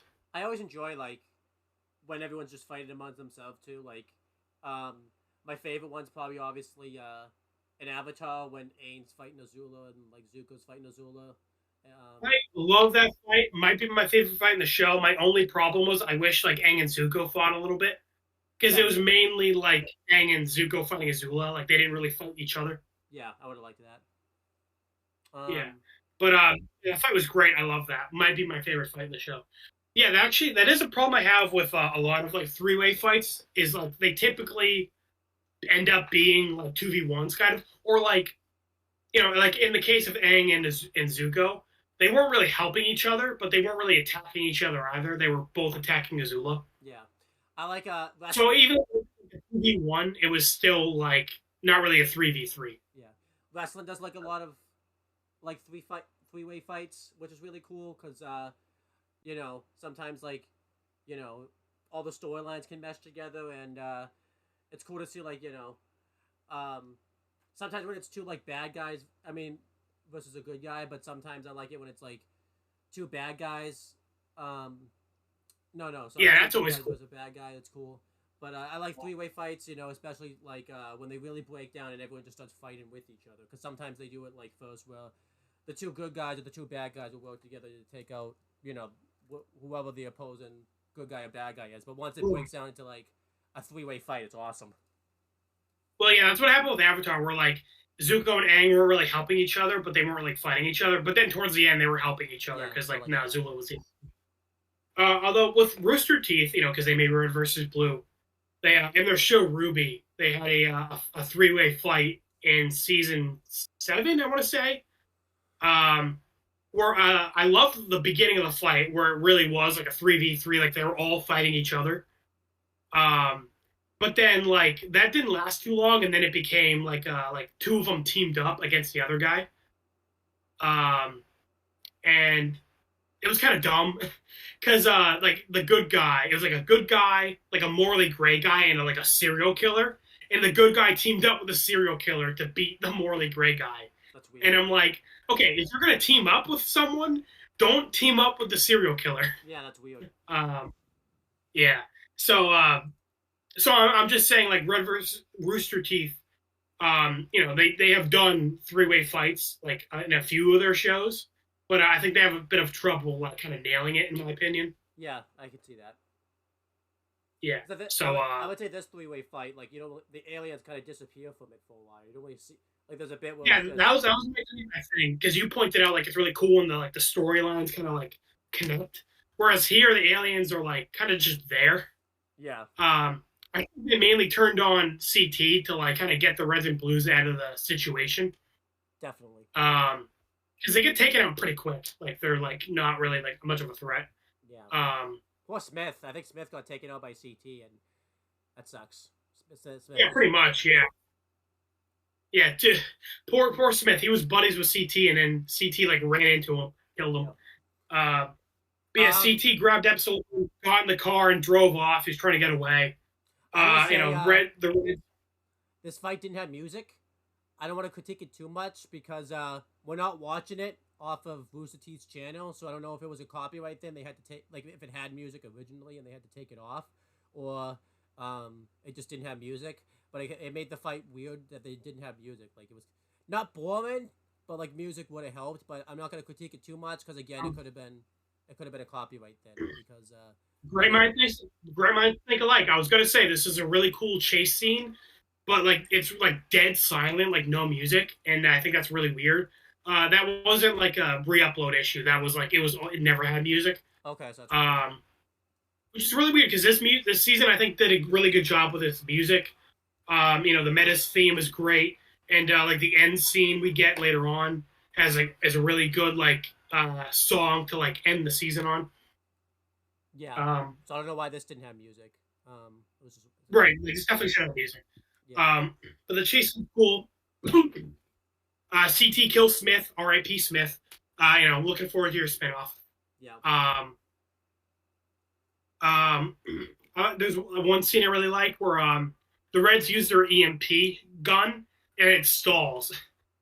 And obviously, because I was like, Simmons has been saying like, don't use that gun because it's gonna like, break the car. I like that actually came into play. Like it didn't. It wasn't just to them. They just kept doing it as like a running joke. Like they actually like followed up on that. Yeah, but the car stalled, so they can't do anything, and they're like gonna get killed by the other guys.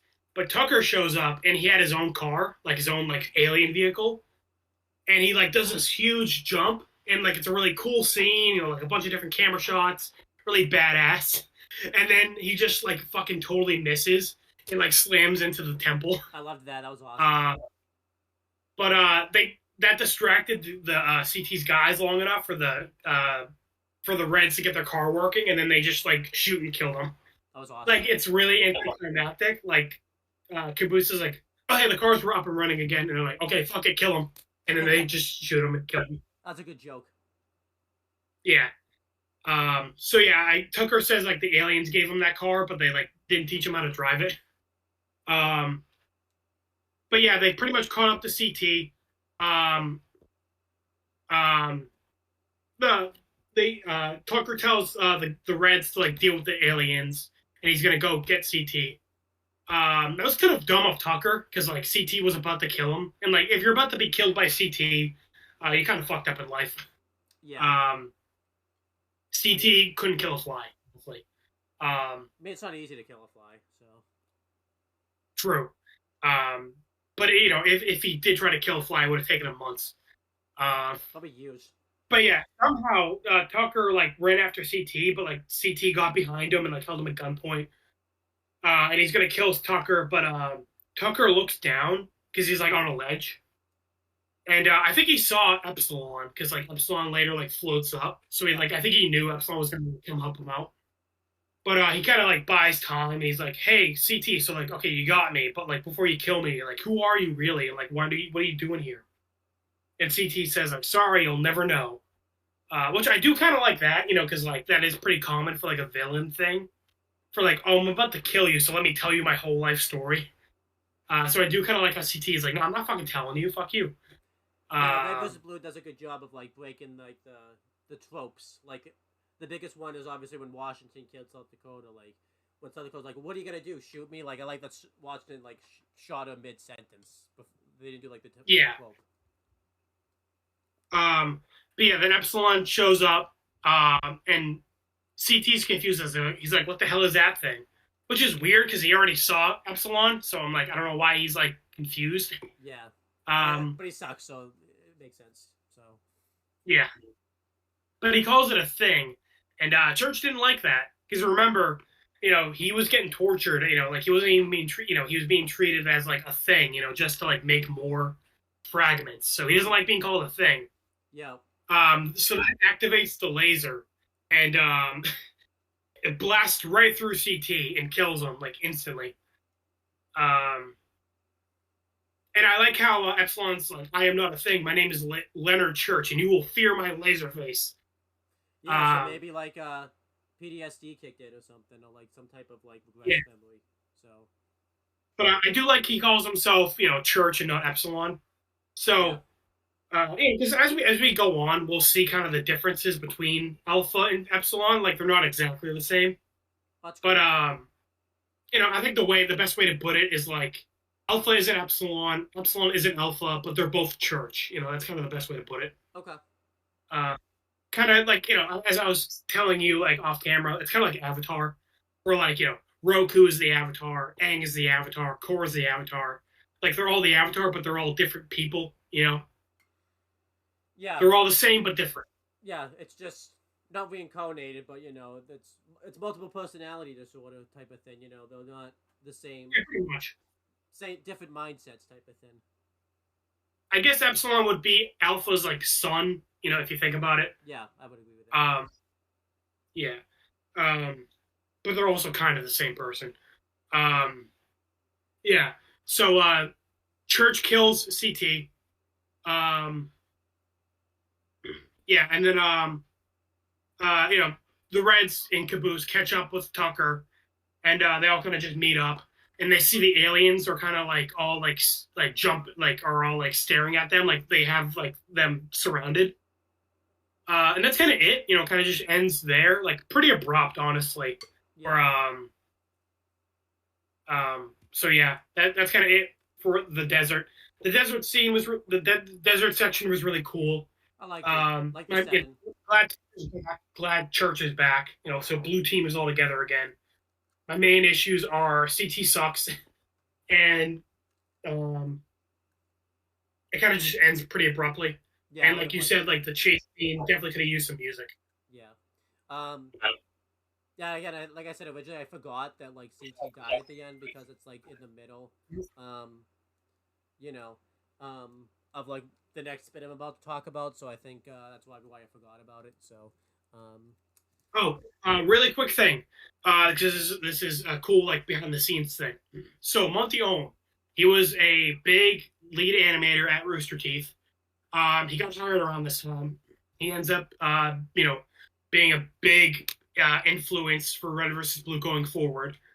But he was actually this was his first time working on Red versus Blue. He wasn't credited at the time. He kind of like briefly worked on it. Church's Laser. That was he did that. Oh, that's cool. Apparently he was like getting toured around the Rooster Teeth like studio, like like they were like gonna hire him, and he like saw like what they were gonna do for like the laser scene, and he was like, that sucks. Let me just do it. So So I took. he did work on this season. He just didn't get credit for it. But yeah, he ends up doing a ton of work for Red versus Blue later on. He unfortunately passes away in I think 2014. So he didn't work on the show for long, but he really got Red versus Blue like into gear, like got them going, like doing their own animation. So he ended up being a big deal and like boosting Rooster Teeth. That shows you got balls, by the way, to like go for like a company, like you're touring around, like you don't really work in there, and you're just like you just basically take over like their production kind of thing. That's ballsy. Like I like that. Like you know, maybe that's Yeah, where yeah, no, he seemed like a really cool guy. maybe that's where Lopez got his balls from. Honestly, it was from Yeah, yeah, Monty Ohm, yeah, yeah. I, So then yeah, let's wrap up because it's late. Um, yeah, no, this went way longer than I thought it would. yeah, there's a lot more like, stuff to explain than I thought. Yeah, so we get the big comedy. I guess the best thing to do is to talk about. Yeah, we get the big culmination of the actual episode. Um, Simmons, hits the call. I know I'm struggling because like I had to end my bit like abruptly, so I had to kind of remember what the last that I talked about was. Yeah, Um, yeah, then they see the meta. The meta's coming over to do whatever the meta is gonna do to the Reds and well, important thing is that they can't take the car because the meta ripped the starter out. Yeah, that's true. Yeah, so the meta, Like even though they have, even though they're at the car, they can't use it. and after they kind of find this out, the meta shows back up, and Simmons tries to shoot it, but he can't turn the gun on the car because there's not enough power, so he's just shooting at nothing. I like that Lopez gives him shit for that. Like, yeah, just have him walk right in front of it. Just tell him to walk right in front of it. And I love it too because this is cool because this is the one thing that they understood, but they actually thought Lopez was like being serious. So by this point, Lopez is just like done with them completely. So Yeah, I love how Lopez is like, seriously, that was the one time you understood me. yeah, and then they didn't understand. And they didn't understand that, and they didn't understand that sentence, which is And then understand he's being sarcastic. Yeah. funny. So the meta's coming up to them, and like it looks like he's about to like murder all three of them. Yeah, but then we gotta find out a big thing. So Washington shows up, and everyone's all happy to see Washington because they were like friendly and everything like that. They think Washington is going to save them, but he calls off the meta. Um, and we find out that the meta and Washington are working together, and we'll cut back now. Why is this happening? Well, let's talk about it. So after Washington got off the phone with Caboose, he asked the guard if he could talk to the commander, and a few episodes went by, and then the guard tells Washington that the commander has agreed to see him, and he basically like gives him a time limit, which I thought I actually kind of liked because that was a callback to the first time he saw Washington when he gave South Dakota like a time limit to say goodbye to her brother. Oh, cool! I was gonna point that out. Glad you brought it up. Yeah. Yeah, and I liked it too because the guard was kind of treating him like same way he kind of treats everyone. So it was kind of nice. Even though I like Washington, it's kind of nice to see that was kind of happening to like him kind of back to him type of thing. Yeah, like Washington kind of like getting a taste of his own medicine a little bit. And Washington goes into to talk to Commander, and we find out that it's the chairman of the Project Freelancer like project and everything like that. Which this was awesome. Like I was like, when I heard that it was him, I was like, holy shit, because he hasn't really tied into the plot. Like the only time we really saw him was when he was talking to Leonard Church, the original Leonard Church. So this was awesome. Yeah, yeah. I liked that we actually like saw him in the present and everything like that. Well, I guess technically that was the present, but you get what I mean. Like this is like actually like the present. Well, it was like separate from like the plot that was going on. Yeah, and as we pointed out later in the video, it's kind of cool because like Washington is like, am I supposed to know who you are? Like Washington like isn't even aware of like who the chairman is. Yeah. And the chairman, even though he was like trying to bring down the director too, like he didn't really understand. He didn't really know what was going on with Washington. Like yeah. like he doesn't know that. Yeah. So yeah, sorry, you can explain it. So yeah, like I thought that was cool because originally I thought they knew each other when I saw it originally, but like oh no, they don't know each other. Like this is like interesting, and this is cool because like we mentioned. In Washington, in the chairman's mind, Washington kind of fucked him over to like bring the director to justice. So I really liked this a lot.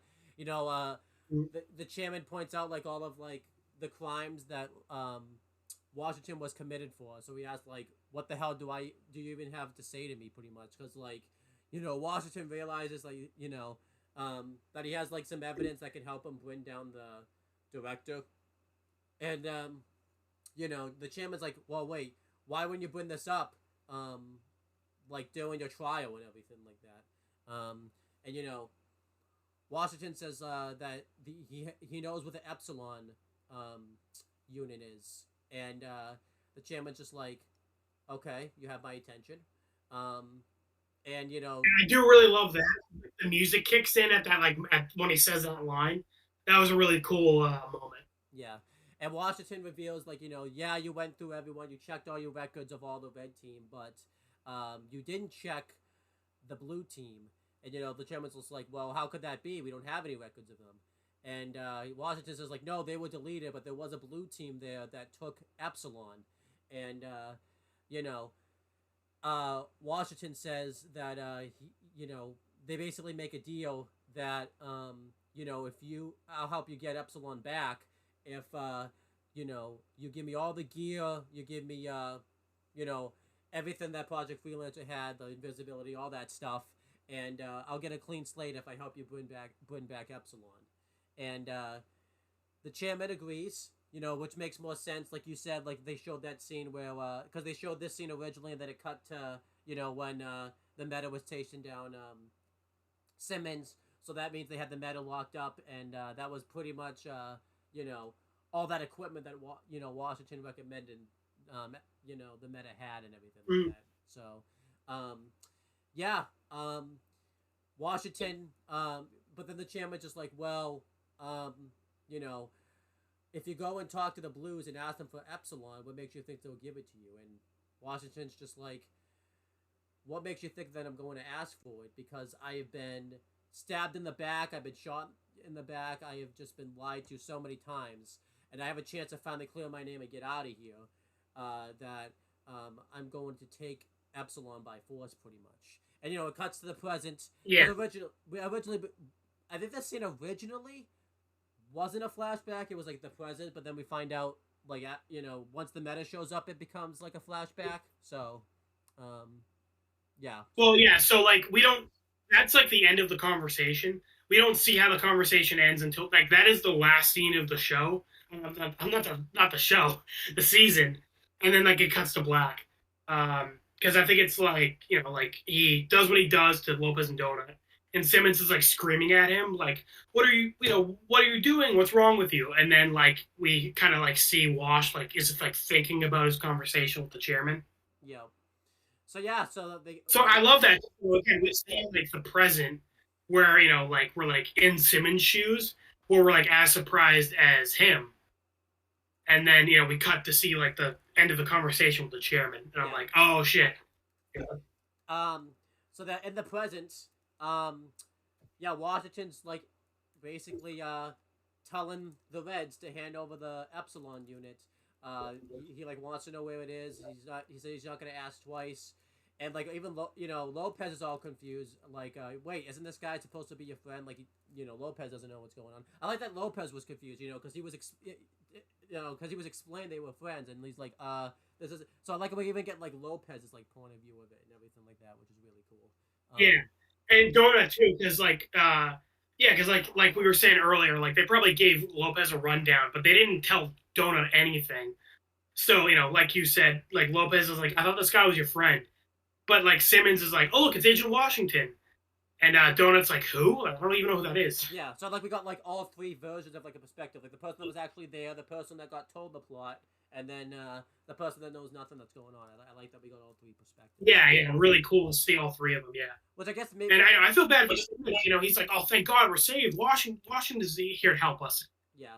And, Washington's, like, demanded to know where the Epsilon unit is, and he's not getting any information, so he shoots and kills Lopez, and, Simmons is all confused, and then he shoots Donut, and Donut's reaction was really good, like, it was delayed, it was like, I think he shot me too, and then Simmons just like, Donut, no, and then, that's... The actual ending is, like, the last bit of the conversation we see of Washington and the chairman. But this ending was really great. What a great twist ending to kind of make... I think originally you told me, like, Washington becoming a villain, but I don't think he's a villain. I think he's, like, an anti-villain. Like, he's doing these shitty things for, like, the right reasons in his mind, because he's trying to clear his name out and he wants to finally bring Project Freelancer to justice. And in his mind... He's been stabbed in the back and screwed over so many times, and he feels like the Reds and Blues fucked him over because, Caboose was supposed to turn in Epsilon and kind of bring the director to justice, but him not doing that sent Washington to jail. So I kind of like that, like, you could even though Washington's is kind of meant to be a villain, he's justified in his actions here a little bit.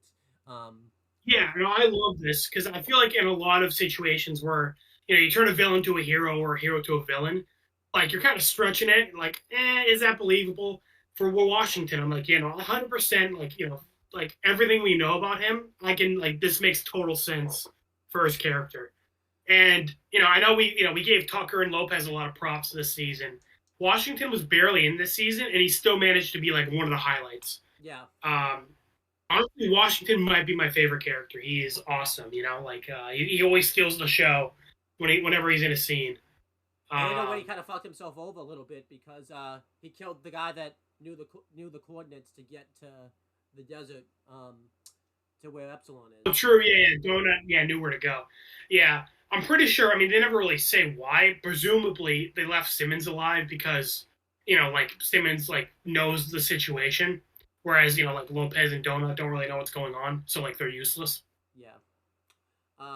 Does Lopez come Um, back though? Because he yeah, mentioned earlier that like he made copies of himself. So like Lopez, does he ever come back, or like is this it for Lopez pretty much? yeah, Lopez comes back. Okay, because he did mention like I made several copies of myself. So like and he's It a takes a robot, while for him, so like don't expect him like next season. like with sister. uh, you know. Uh, Honestly, kinda, yeah.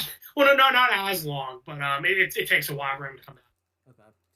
Um, but yeah, this was a great twist. It makes it like I said, and also too like the whole project started because he thought he could trust the director, and the director stabbing like Washington in the back is what starts. Like you said, the original letter church starts all this fucking stuff with Washington and everything. Yeah, yeah, no, it all fucking ties back to him.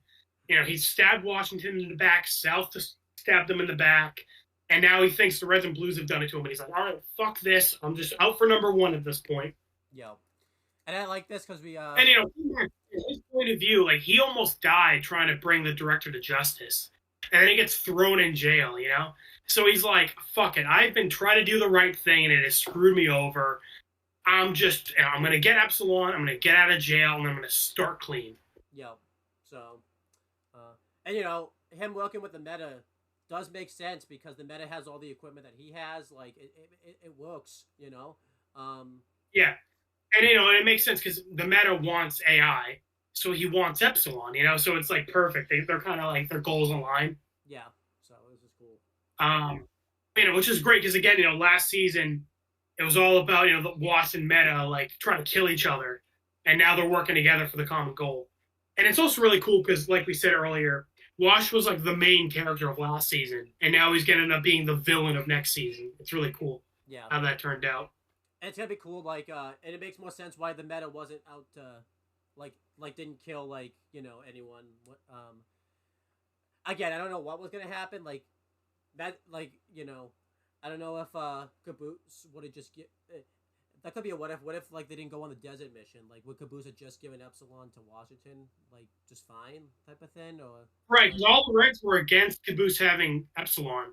So honestly, yeah, the Reds might have forced Caboose to give up Epsilon. Yeah. yeah. So, um, but yeah, that's the end of this season.